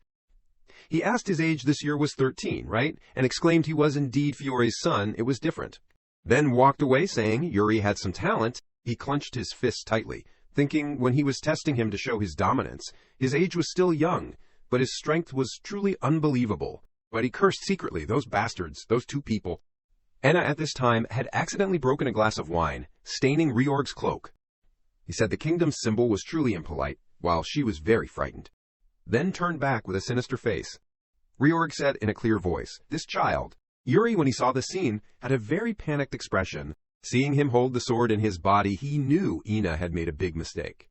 He had pointed the sword at her, saying, according to the law of the royal family. Then the appropriate punishment was death. Yuri felt very resentful of this bastard, because he deliberately did this to Ina. The atmosphere of the ceremony was being lit up by the brilliant lights. Ina was kneeling, trembling, while those present were paying attention to Reorg pointing his sword at her and saying, "She has made a mistake." He said indifferently, according to the rules, she was extremely scared at this time. Reorg used his sharp eyes to show his authority. Execution is enough. Yuri was very angry when he heard this and gritted his teeth. Suddenly, footsteps of someone approaching and spoke to defuse the situation. "Did you come here to ruin my ball?" Flor stood upright and questioned, "If you want to see blood, then do it on your own land." Reorg glanced at his eyes. He politely bowed and said, "I apologize." Reorg explained, "Your Majesty, the Empire and Briol have respected each other until now." Flora replied, "Yes." He said with a stern voice, "Do you still remember Gat Insha?" Hearing this made Flora glare warningly, while Reorg used his eyes to observe that reaction. Reorg continued, "When you executed a knight of the Empire, our Emperor respected your honor and did not require you to be responsible for that action." He intended to draw his sword and seriously said, "This is the same. I am doing this to protect the peace and honor of both countries." Yuri carefully thought, in the past, Cha had personally sent off a knight of the Empire. Flor rubbed his head, yielding, and said, "I do not want to do this either. Resolve it quickly," he judged. "If he mentions that right now, it means our honor is being put on the betting table." At this time, Reorg had put his sword right next to Ina's neck and said, "Not much blood will be shed," making his thoughts become urgent. Stopping him at this time is no different from provoking the Empire, however. He was being suppressed by invisible things, needs and conditions, ideals and reality, reason and strength. A blazing look with an overwhelming aura. An image of a brave warrior told him, Briol never abandons honor, no matter what. Yuri's eyes firmly thought, that is the oath of Briol. Reorg was preparing to execute. Suddenly someone shouted, "Prince!" Yuri boldly stepped forward and said, "She is my maid," but in his heart he thought, planning to weasel your way out of this. His father, hearing this, turned his head to look at him. He spoke, "So her mistakes are also mine," he realized, "but I had forgotten." Yuri weighed his words and said, "I am also a prince. Please consider that." His conscience gnawed at him. "In the past, I was also a criminal, and in this life I have to bear it." He accepted the truth from the beginning. "I did not have a choice." At this time, Hernando and Yekaterina paid attention. Yuri confidently said, "Please withdraw the decision to execute her. Instead," he bluntly declared, "please consider a duel." The atmosphere at this time seemed to stop. Yuri was still looking at Reorg with a serious face.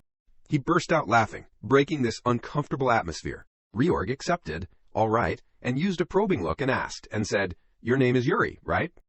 The two faced each other. Yuri looked up and replied, "Yes, Prince," while Reorg had an opinion and said, "Can I call you Yuri?" Yuri replied, "Of course." Reorg said, "All right, Yuri." Everyone present showed hesitation. Reorg turned to probe Flor's opinion. "Your Majesty the Third Prince has made a reasonable proposal, so I intend to accept. What do you think?" Flor closed his eyes and said, "Yes," he replied. "Thank you, Your Majesty." Reorg sheathed his sword, smiling, and said, "I should have fought myself, but for the sake of honor, I will send someone to fight instead." He continued, "Because you are still young, I will choose the youngest in the royal guard." Yuri bowed in. Thank you, Your Majesty." He turned to leave, but did not forget to give him a look and say a sentence, "So see you later." Ina still did not dare to open her eyes. Her whole body was trembling, holding her chest, waiting for execution. Then he called her name, Ina. He sat down and helped Ina up, worrying about her. "Ina, get up," hearing that she stammered and said, "Prince." Yuri patted her back, comforting her. Go rest," she said with teary eyes. "But how can I, Prince?" he replied. "Don't worry about me." And then the other maids helped Ina to rest. He reassured her, saying, "Don't worry about me." He turned to leave, not forgetting to see if she had left yet. Suddenly he stopped when he saw someone. It turned out to be Yekaterina staring at him. He showed displeasure and said, "All just superfluous thoughts." Then he resolutely left. Hernando, who was drinking, also glanced at him. To somewhere, Yuri was leisurely walking on the palace corridor. Suddenly he did not pay attention and brushed past Cedric. He spoke and said, "What are you thinking about?" At this time he realized, and spoke in confusion, "Brother?" Yuri turned around and explained, "I could not let him kill Ina." Cedric said helplessly, "You really are." Then he stroked his head as encouragement and said, "Goodness." Yuri surprisingly looked at him. Then he smiled lightly and thoughtfully. "It has been a long time since the last time I experienced this feeling." Cedric gently stroked his hair and called his name Yuri. He seriously suggested, "Do you want a hand?" and reminded him, "The person you are about to face, he acts kind, but in reality is completely the opposite." Remembering the conversation between Yuri and Reorg, he worriedly said, "If the two of you are the same age, then even if there is an accident during the fight..." Yuri calmly replied, "Yes, I know what you are worried about." Cedric seemed to understand and said, "Then I won't need to explain anymore. I will take care of everything." He put his hands on his hips and confidently said, "No, I started this. I will finish it." But in his heart he judged and thought, once he is determined, he will do everything to deal with it. Cedric looked at his younger brother, who was gradually growing up, and secretly smiled. He teased and said, "I believe in you, Yuri Briol." He loudly replied, "Of course." Yuri wondered and asked, "But what about the ball?" Cedric turned to leave and said, "It is a bit messy right now. I will take care of it. You rest." Yuri happily replied, "Thank you." In his heart, he secretly thought, if the kingdom does not collapse, then he would have ruled Briol. He also turned to leave and was curious that he would be able to witness how Briol would become a kingdom under his rule in this life. He secretly resolved, "I will fight so that I can witness that with my own eyes, even if I have to face anyone." The next morning the sky was very clear. Yuri along with someone were warming up for the duel. At this time there were enough people witnessing. The two people, Sened and Flor, were sitting seriously, while Hernando crossed his arms happily and said, "The third prince is participating in a duel. Captain Sened, what do you think?" Looking at the opponent's appearance, swinging his sword, he assessed, "The opponent's aura is very stable. He is very proficient in swordsmanship, even though he is not a knight." Suddenly the sword was stabbed hard into the fighting floor. Hernando highly praised the opponent. The Empire's guard is truly elite. Sened turned when he saw him so calm and worriedly asked, "I do not know if the prince will be okay. Why are you smiling?" Hernando said, "Look, at this time, the two were paying attention to the fighting floor." Yuri was stretching his hand and yawning because he was sleepy. Then he returned to his confident appearance. Hernando reassured, "I think there is no need for you to worry." The proud symbol of light representing the power of the Archmage. This is a level that no one can reach. In the hierarchy for mages in the Magic Tower, it is only sold to those who have comprehended the origin magic. Among them, the ultimate magic that can glimpse the fate of the world is called the opening fate magic. In this world, only Hernando has reached that level. Hernando, who was holding the card, suddenly stopped. Everyone criticized him. "You were acting like you were so great just now." They mocked. "So you can't even win one round," Yuri smiled, smugly, wanting to give him a hint. "Looking at your face, I can tell this is the first time he has lost money on a game since obtaining the pros. Origin magic." His eyes reflected the betting money. Is that just pure coincidence? Number. His expression was very smug. With just one look he could read his opponent's cards, even the flow of fate, but he could not read anything from that kid. Instead, what he saw was an illusion of Sword Mountain. He also witnessed a teenager with black hair and eyes, the symbols of Briol, and an unmistakable arrogant look of the third prince. Even though his body was stained with a lot of blood, he kept swinging his sword and never flinched. The illusion ended when he collapsed in despair. Hernando was shocked with what he was seeing. Could it be that everything starts from there? The story that he once thought was a random coincidence began to revolve around a single point. All right, keep the right attitude. However, after witnessing the erratic actions of Prince Yuri, Hernando was convinced that the fate magic, could indeed be used. Hernando's face was full of certainty, affirming, "Prince Yuri is a person without fate." Sened asked in doubt, "Why are you smiling?" Hernando replied, "Look." Yuri was full of confidence. He put his trust in. "There is no need to worry." The opponent was still warming up. Yuri said loudly, "My side is ready. How long are you planning to swing your sword in the air for?" Reorg propped his chin and thoughtfully said, "Do you need more time to prepare?" Yuri bluntly said, "I can start at any time." The other side replied, "Me too." Flori said seriously, "All right, then I announce the judgment battle begins." The two were in a ready fighting stance. A loud shout rang out. Begin, Yuri took the initiative to charge and attack first, causing his opponent to stand stunned. The brown-haired young man reacted in time, dodging, but was still grazed on the face, causing him to be terrified and widen his eyes. Then he gripped the hilt of his sword tightly. The two people with the same speed were constantly returning each other's attacks. The slashes were thrown out very sharply. Yuri blocked the attack, stepping back and smiling lightly. The brown-haired young man was still vigilantly staring at Yuri. Suddenly, Flor called his name, Hernando, causing him to pay attention. He seemed to understand and replied, "Yes, Your Majesty." Flor, with a serious face, asked a question. "What do you think the outcome will be?" Hernando glanced. Looking at the fight that was still taking place, he hesitated, looking at Yuri, who was injured at this time, but he was still determined to swing his sword fiercely to counterattack. Suddenly, Hernando smiled slightly, as if he knew Yuri would have his own plans. He just said, "I do not know." Flori repeated, "You once said that you came to Briol because it was destined, right?" Hernando replied, "That is right." Flore said his thoughts. "Is it time for you to leave now?" he replied. "No." An image of Sanad was seriously observing, while the two knights were worriedly cheering. He closed his eyes and relaxed. "I am glad to know you are not planning to leave yet," he smiled, casually expressing. "You have bestowed too much honor on a lowly mage like me. I am very grateful."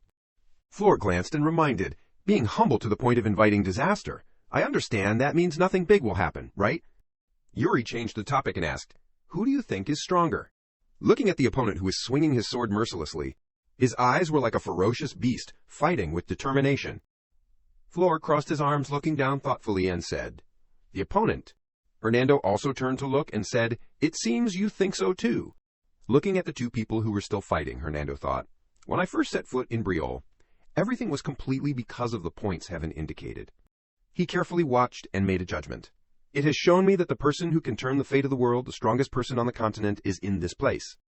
His face was seriously thinking, "But the sword has never been drawn, so I once thought I had no reason to stay." Flore said, indifferently, "I thought my time here had ended." Hearing this made Flore surprised. Looking at the opponent jumping and rushing quickly, Yuri was still standing still as if thinking about something. Hernando assessed, "But it seems that moment has not come yet." Yuri at this time smiled slyly. His sword at this time was radiating magic, and he said, "That is enough probing." Yuri sharply became agile again and declared, "Let us end it."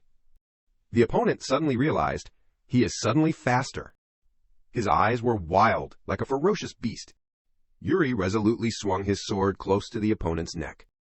His hand gripped the hilt of the sword tightly. The opponent was horrified when he saw the sword covered in magic. The killing intent radiated too much, making him think, "I am about to die." Reorg and Yekaterina were both surprised when they saw the scene above. While Flor was no less surprised, Sand confusedly exclaimed, "Oh my God!" Hernando, with satisfied eyes, everyone exclaimed, "Unbelievable!" He turned his sword right at that moment. The opponent's sword had been broken. While he was still standing there blankly looking at Yuri, Yuri had not sent him away, but was still standing there with his sword. Then he smiled. The entire fighting floor was filled with cheers and surprise for him. The opponent declared, "I concede." Hernando stood up in joy. "Now I know. I came here to follow the points heaven indicated, and then met someone who challenged it." Reorg clapped and praised. Hernando held his ground. Life turned into death, and death turned into life. At the tip of the third prince's sword, the fate that was sold to the follower has changed, along with that boy.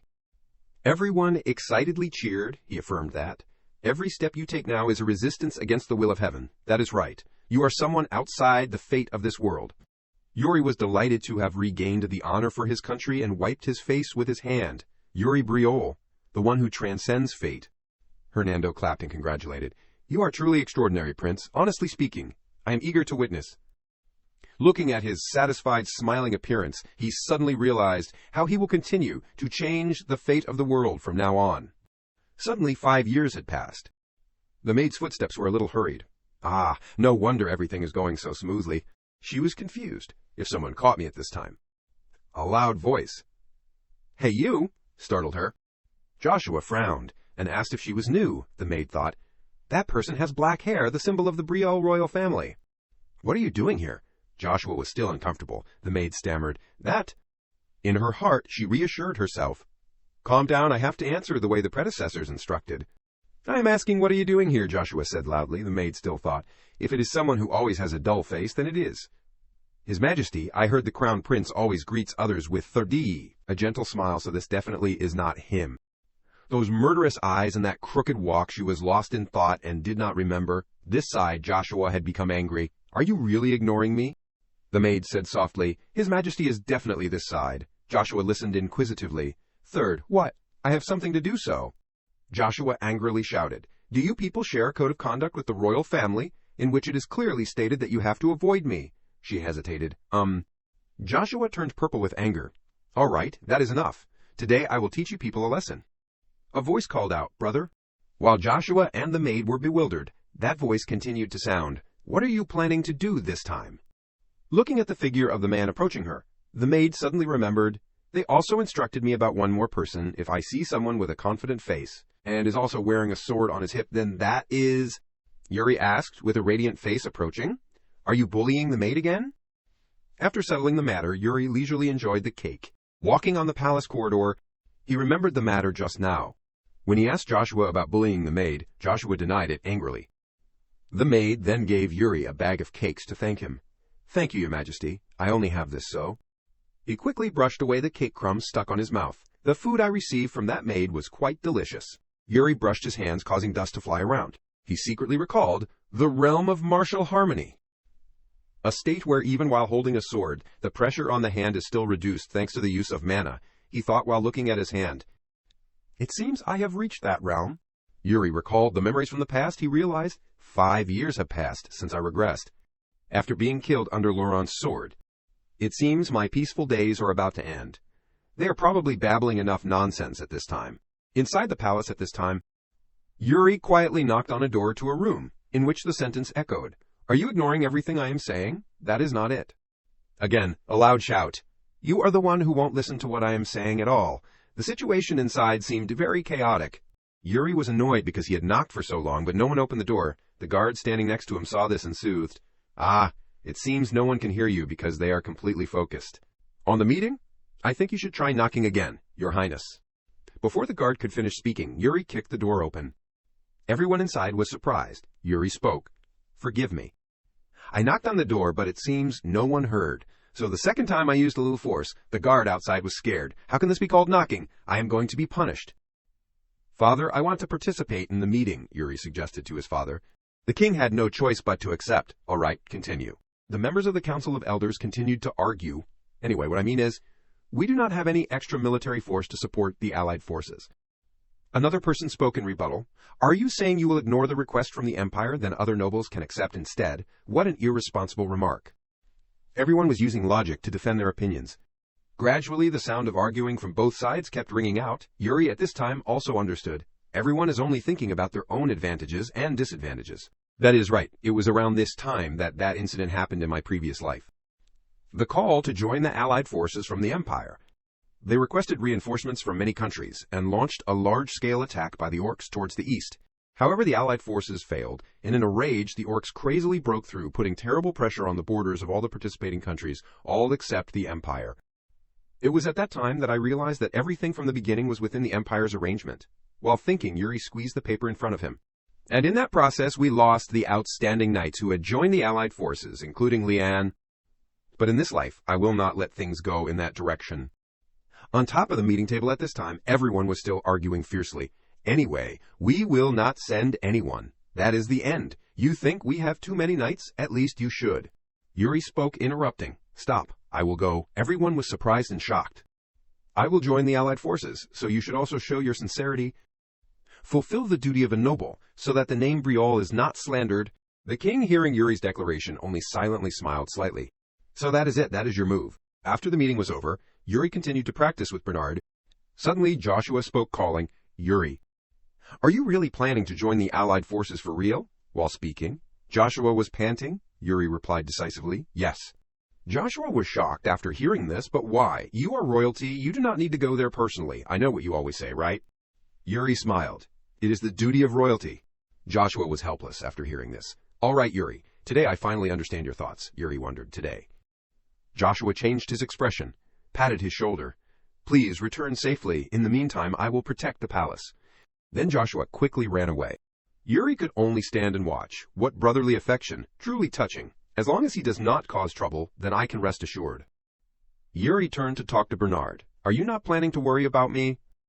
As long as you do not act recklessly, I believe you will return unharmed. Thank you for your generous assessment. Bernard squinted, his face sternly warning Yuri. Even so, you still have to be careful. The orcs are not easy to deal with. They are stronger and more annoying than you imagine. Especially be careful if you meet an orc with a flag planted on its back. They are called orcval. They are especially ferocious and powerful, even among the orcs. Yuri comforted Bernard. Don't worry, I have my own way, seeing that Bernard asked back, do you have a plan? Before he could finish speaking, Ina pushed the door open and called, Yuri, your highness. There is a guest who brought the thing you ordered, she said while panting. Yuri continued to speak with Bernard. A plan, of course I do. A very special plan. The guest who had arrived was sipping a cup of tea. He sat leisurely in the large, luxurious living room. Yuri opened the door and entered.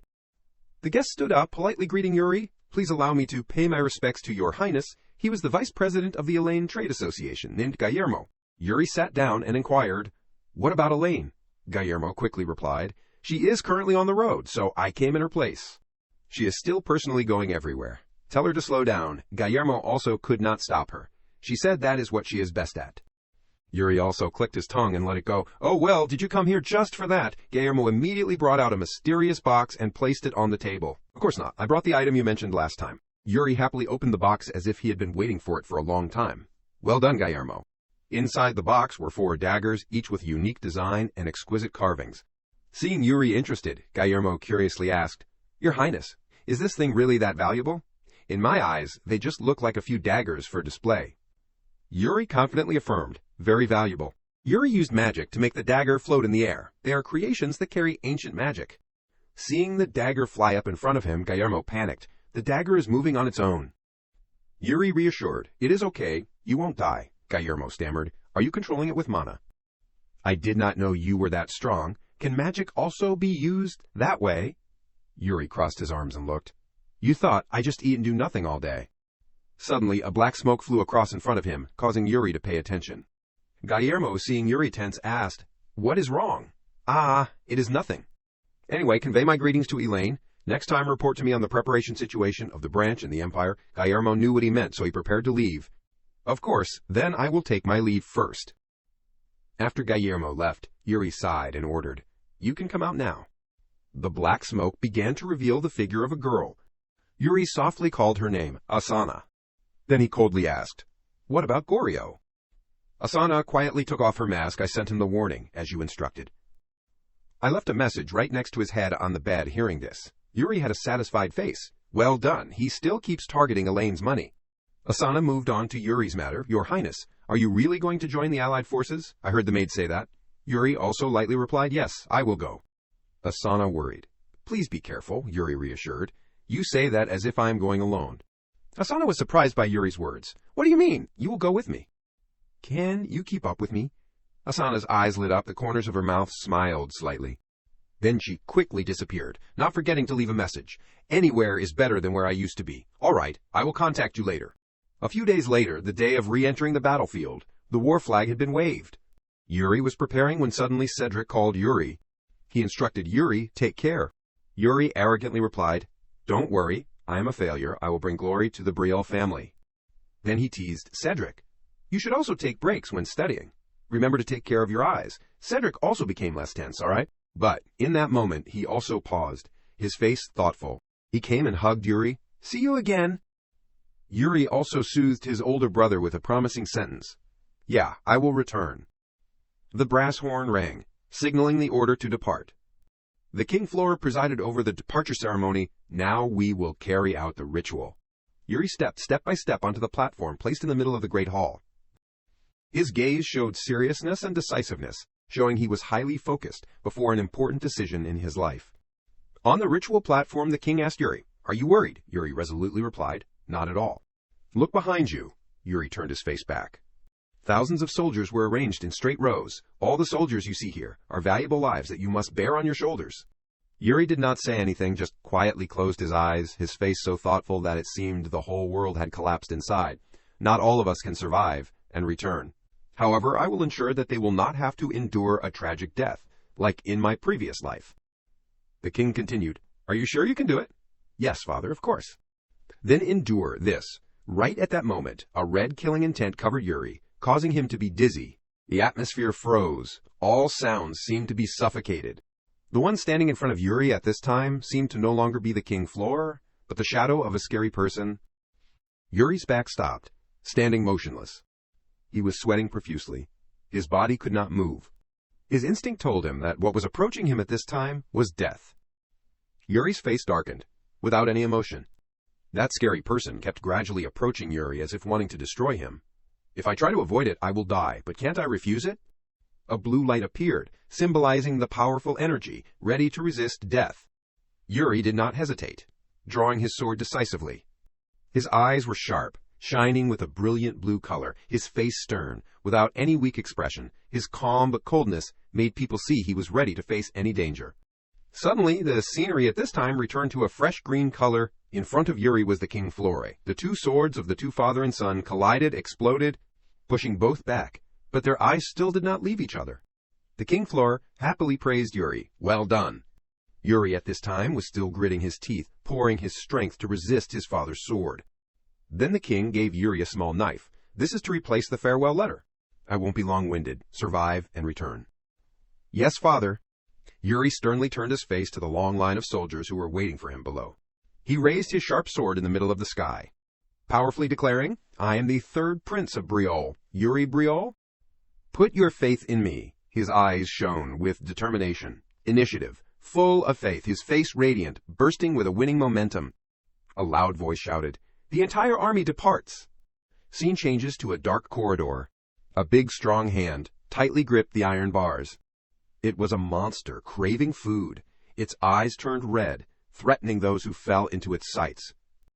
Baron Sidor, while looking at the monster, sent a message back, So we meet again after 5 years, third prince. Sunlight shined brightly outside. The natural scenery was full of splendor. Yuri and his army were resting in the forest. The atmosphere was comfortable and happy. Yuri was wiping his mouth after drinking water and looked up at the person in front of him. Then he stood up and asked, It is quite far, Mr. Raymond. How far have we gone? Raymond sat looking at the map and replied to him, We have reached the gateway to Sidor. He looked at the locations marked on the map and added, After going a little further, we will reach the border town of Sidor. After that, we will go through Gid and proceed to the gathering point at Balshad. Hearing the knight say that, Yuri said with satisfaction, Very good, our current speed is stable, right? Raymond replied. Of course. Suddenly someone appeared behind them and called, Your Highness, causing both of them to turn around and pay attention. An evil, deadly image appeared in his head. All of this is because of you, Roland Flandre, the bastard who killed him in his previous life. This person was the eldest son of the border marquis, Roland Flandre. He bent his knee and respectfully greeted, It is an honor to meet you. Yuri saw this and hesitated uncomfortably, saying, all right. He quickly expressed with a sincere appearance, I have something I wanted to say to your highness, from before we even met. Yuri, with a wary face, probed and asked him, What is it? Roland, hearing that his eyes lit up, his face radiant, and said, I admire you, but Yuri uncomfortably did not believe it. Admire what? Roland excitedly expressed his heart. Since I heard father tell about the incident 5 years ago, your highness has become my ideal role model. He imagined Yuri's image and kept exclaiming, When you drew your sword for a maid, that is the perfect image of a true knight. Roland knelt respectfully before Yuri, his eyes shining and moved looking at him, while Yuri, hearing that, just smiled politely at him. Yuri touched his arm and laughed it off, saying, Right, I occasionally hear about you from your father, mister. Lian, please cooperate well. Roland, hearing that, immediately replied, No, it is my honor to serve you. During that time, Raymond went over and informed him, Your highness, it is time to depart, Yuri replied. That is right. Raymond carefully reminded him, You should know, Baron Sidor is not famous for his friendliness or enthusiasm, so even if he does not receive you warmly, do not be sad about it. Scene changes to the evening outside the castle. At this time, outside the castle, there was a large banner hanging that said, Welcome His Highness the Third Prince. Beside it, there were many soldiers standing guard and welcoming his army. Yuri saw this and sighed, smiling and saying, He is welcoming me warmly, too much even. After that, the border, Marquis Sidor, Haim Theodore, respectfully greeted him. You have arrived, your highness. Yuri calmly got off his horse and politely replied, "Thank you, mister." "Jaime, for the warm welcome," the Marquis sincerely said. "We are only expressing our respect to a young person who is willing to venture to the front lines." Jaime calmly asked him, "Have you ever fought orcs?" Yuri, hearing that, blurted out, "Of course I have." But he quickly realized he had lived in the second life, so he changed his answer, "I have not, but I have read about them." He turned his head to look at the group of soldiers behind and continued, "Most of the soldiers here also have no experience facing orcs, so we should at least learn from each other." Jaime, hearing him say that, also praised, "So that is it, commendable." He bowed to him and said with a respectful appearance, "Then, Your Highness, would you mind if I offered you a gift?" After that, a man stood in the doorway. He held the key and opened the lock of the door. Jaime and Yuri entered inside together. Jaime held a torch and turned to say to Yuri, "It is in here, Your Highness." He and the group of soldiers went inside. When they entered, the door gradually closed and caused him and the soldiers to be surprised. Yuri said with an uncomfortable tone, "What do you think you are doing, mister?" Jaime calmly explained, "There is no need to be surprised." Inside, the dark cellar was being lit up by the fire. Yuri cautiously looked around. The soldiers suddenly jumped in shock when they saw something. This is an orc. A huge orc was lying in a cage like a prisoner. Jaime looked at it and said, "For the time being, let us just call it a prisoner." He looked at the trembling orc and said, "To survive, I am forced to learn about them. From the smallest habits to the instinctive behaviors, everything can be used in combat." Yuri frowned and said seriously, "Mister Jaime, is this the gift you were talking about?" Jaime smiled with a dangerous face and continued, "That is right. With the war against them approaching, there can be no more precious gift than this." Yuri smiled sarcastically, replying, "Thank you, sir," he thought. "He is crazier than I thought, daring to torture orcs." Suddenly, he noticed something unusual about one of the soldiers behind him. Yuri turned around and asked him, "What is your name?" The other person immediately replied, "I am Simon Peshu, son of Baron Wolf." He pressed him and asked, "Tell me honestly what you are thinking right now." He immediately answered, "Honestly, I think it is unnecessary to go this far. I think it is too cruel to prisoners of war." Yuri looked into the prison cell and spoke, "Yes, you can think that now." Then he said to Jaime, "Mr. Jaime, open one of the doors." He immediately replied, "Yes." Yuri turned down and said to Simon, "You said you are Simon, right?" He nodded, "Yes." After that, the foot of a huge orc stepped out. He continued, "This is a real battle. Fight that orc." Simon held his sword in a defensive stance facing the orc. His eyes were wary, seriously observing it. The orc had a ferocious face, scary red eyes, baring its teeth aggressively. Suddenly, it slammed its head hard on the ground. Simon, witnessing that scene, was both frightened and surprised. He bit his teeth tightly, frowning in fear. After that, he shouted loudly, "Sure enough, this is ridiculous! Making us fight prisoners who have lost their will to fight." At the same time, the orc rushed to grab him. Then, it fiercely punched Simon in the face when he was not paying attention. His helmet shattered and his eyes were filled with fear. The other soldiers, seeing this, also called out in fear, "Simon!" The orc clamped his neck, controlling Simon. "Everyone, prepare to fight." A voice rang out again, "Rest assured." Jaime calmly said, "We have almost severed all of its tendons." Simon was silently listening and observing when suddenly he called him Your Highness. The two seriously paid attention to the front. "This is an orc." The two silently observed, and Jaime spoke, "Your Highness." Jaime reminded him, "If you are just a little careless, it will immediately kill you." Simon at this time was suffocating because the orc was clamping his neck. The soldier reported, "Your Highness, we have to save him, even so he will be injured." The orc growled as if wanting to say or challenge something. Yuri doubtfully asked Haman, "Is it taking him hostage?" Haman replied, "I will call a translator." After that, a person with a strange black cloak slowly revealed their face. "Translate." Corey, a person with a scary face and fangs, stepped out and observed. Yuri was a little surprised. "Corey," the other person replied, "Yes, so?" Then he put his hand to his ear and began to translate. "If you do not immediately drop your weapons, it says it will start breaking every bone of the night." The fierce, scary orc still tightly gripped Simon's neck and threatened Hernando. It was his turn. Hernando stood in front of the monster and began to cast a spell. Understood. Hernando cast magic. A stream of light emitted from his hand. He cast a spell and put his hand towards the orc. A magical aura surrounded them. Then he said loudly, "Now." Yuri, hearing the signal, turned and ran to the back and said, "Well done." After that, he went to the orc and snatched Simon from the orc, making it unable to react. Simon was safely saved by Yuri and Hernando, causing the orc to be angry. It stomped its foot hard on the ground. The orc widened its red eyes and shouted angrily. They looked at the orc's murderous appearance and vaguely realized something, Mr. Heim, this is not a normal orc, is it? Heim replied. No, although its body is small, its combat experience is very skilled. When we caught it, it was eating a knight alone. That is the orc that has killed many people. A soldier there, hearing this, shouted resentfully, That bastard! I do not care if it is a prisoner or not, I will kill it myself. But Yuri immediately went to calm him down. Calm down, he wondered. Your Highness, he explained.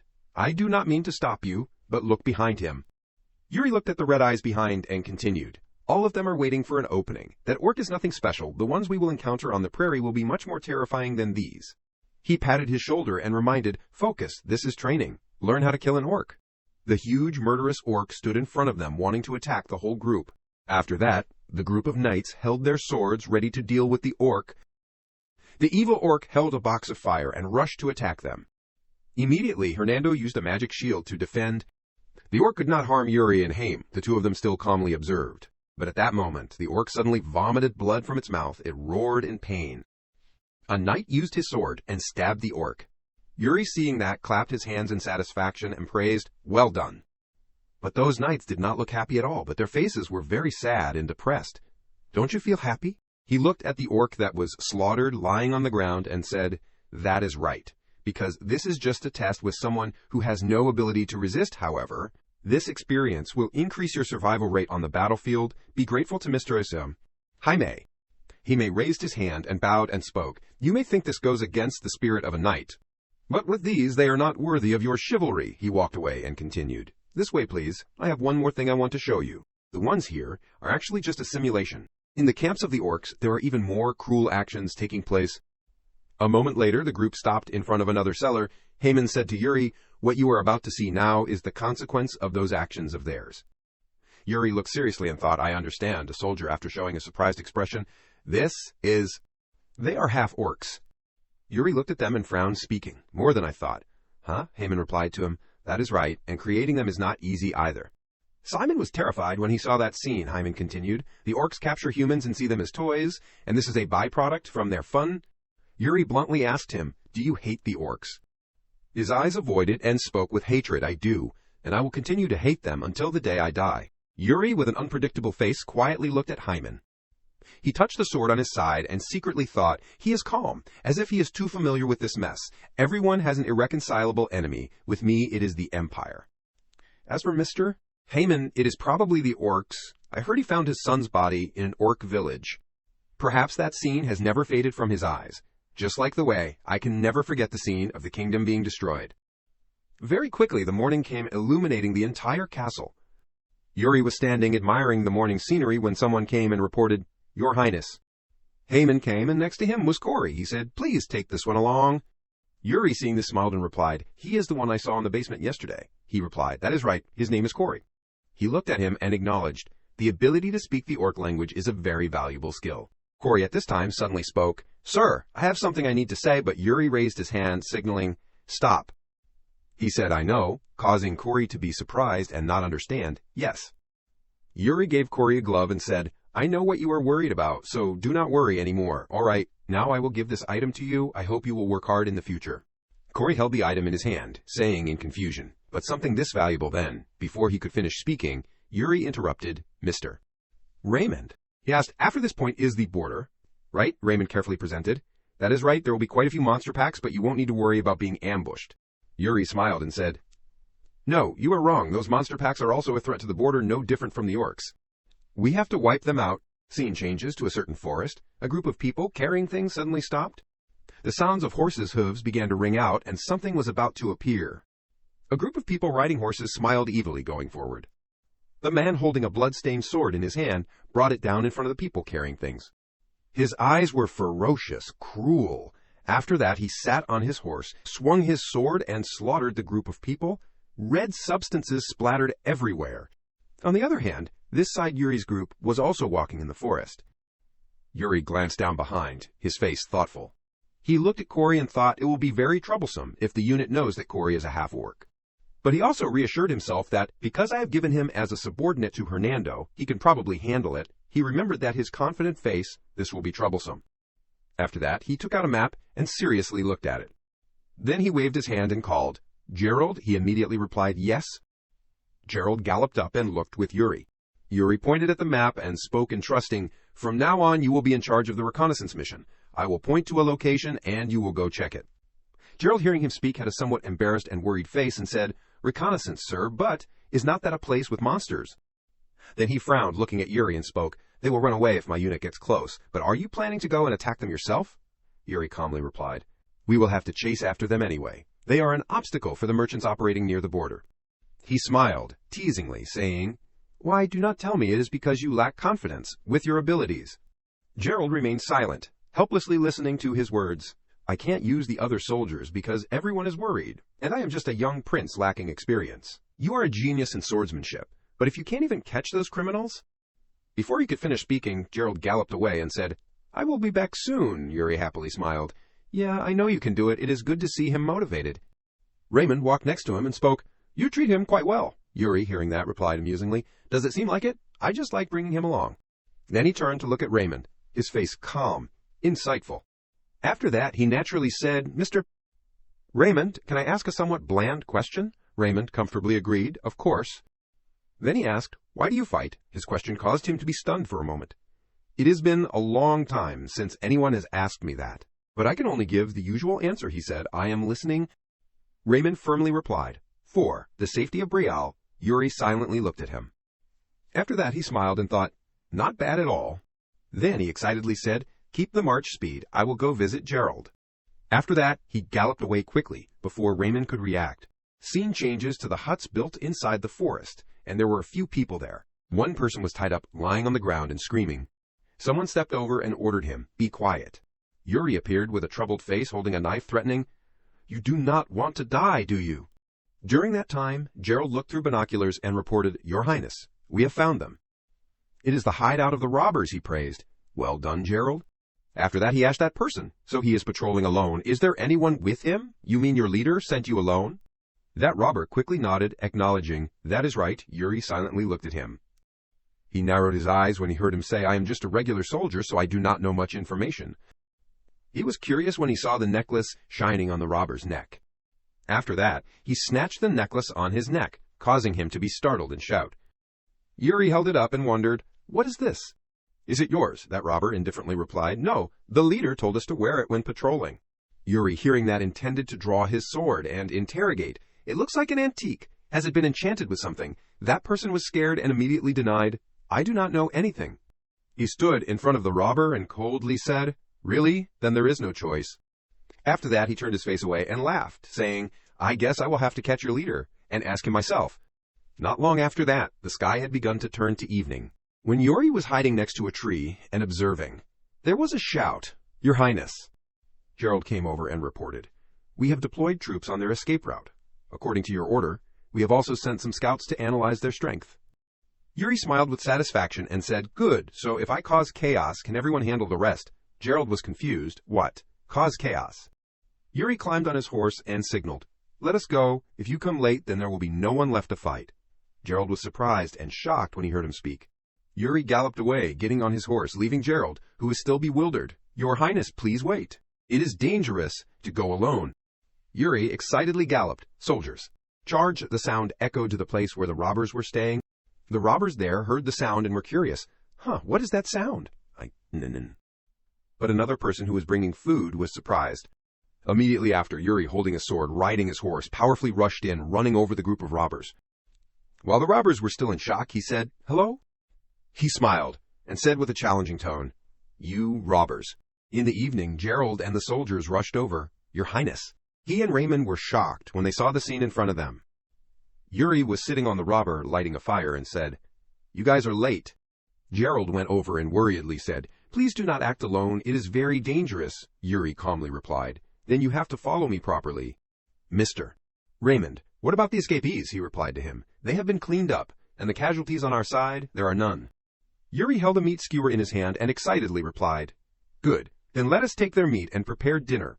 Tonight we will eat meat skewers outdoors." Gerald looked at the meat skewer and disliked it. "It is all fatty." Yuri shook his head, teasing, "You do not know how to enjoy it. You still have a lot to learn. So today we will camp here and continue tomorrow. Sounds good." Raymond stood up and asked him, Ah, by the way, Your Highness, our next destination is Gid, before going to the place where the Allied forces gather at Balshat. We may meet the armies of other countries at Gid, because the roads are the same. He ran past him and asked, Really, which country? Raymond replied, The Holy Nation. Yuri comfortably said, A country that uses holy magic, all right. If they are friendly, they can treat our people later. He squinted his eyes, wearily replying, That is not certain. I heard the commander of the Allied forces this time is the Princess of the Holy Nation. However, there are rumors that, because she is losing power in the fight for the throne, so she is looking for military achievements to consolidate her position in desperation. So no one knows what she will do in this battle.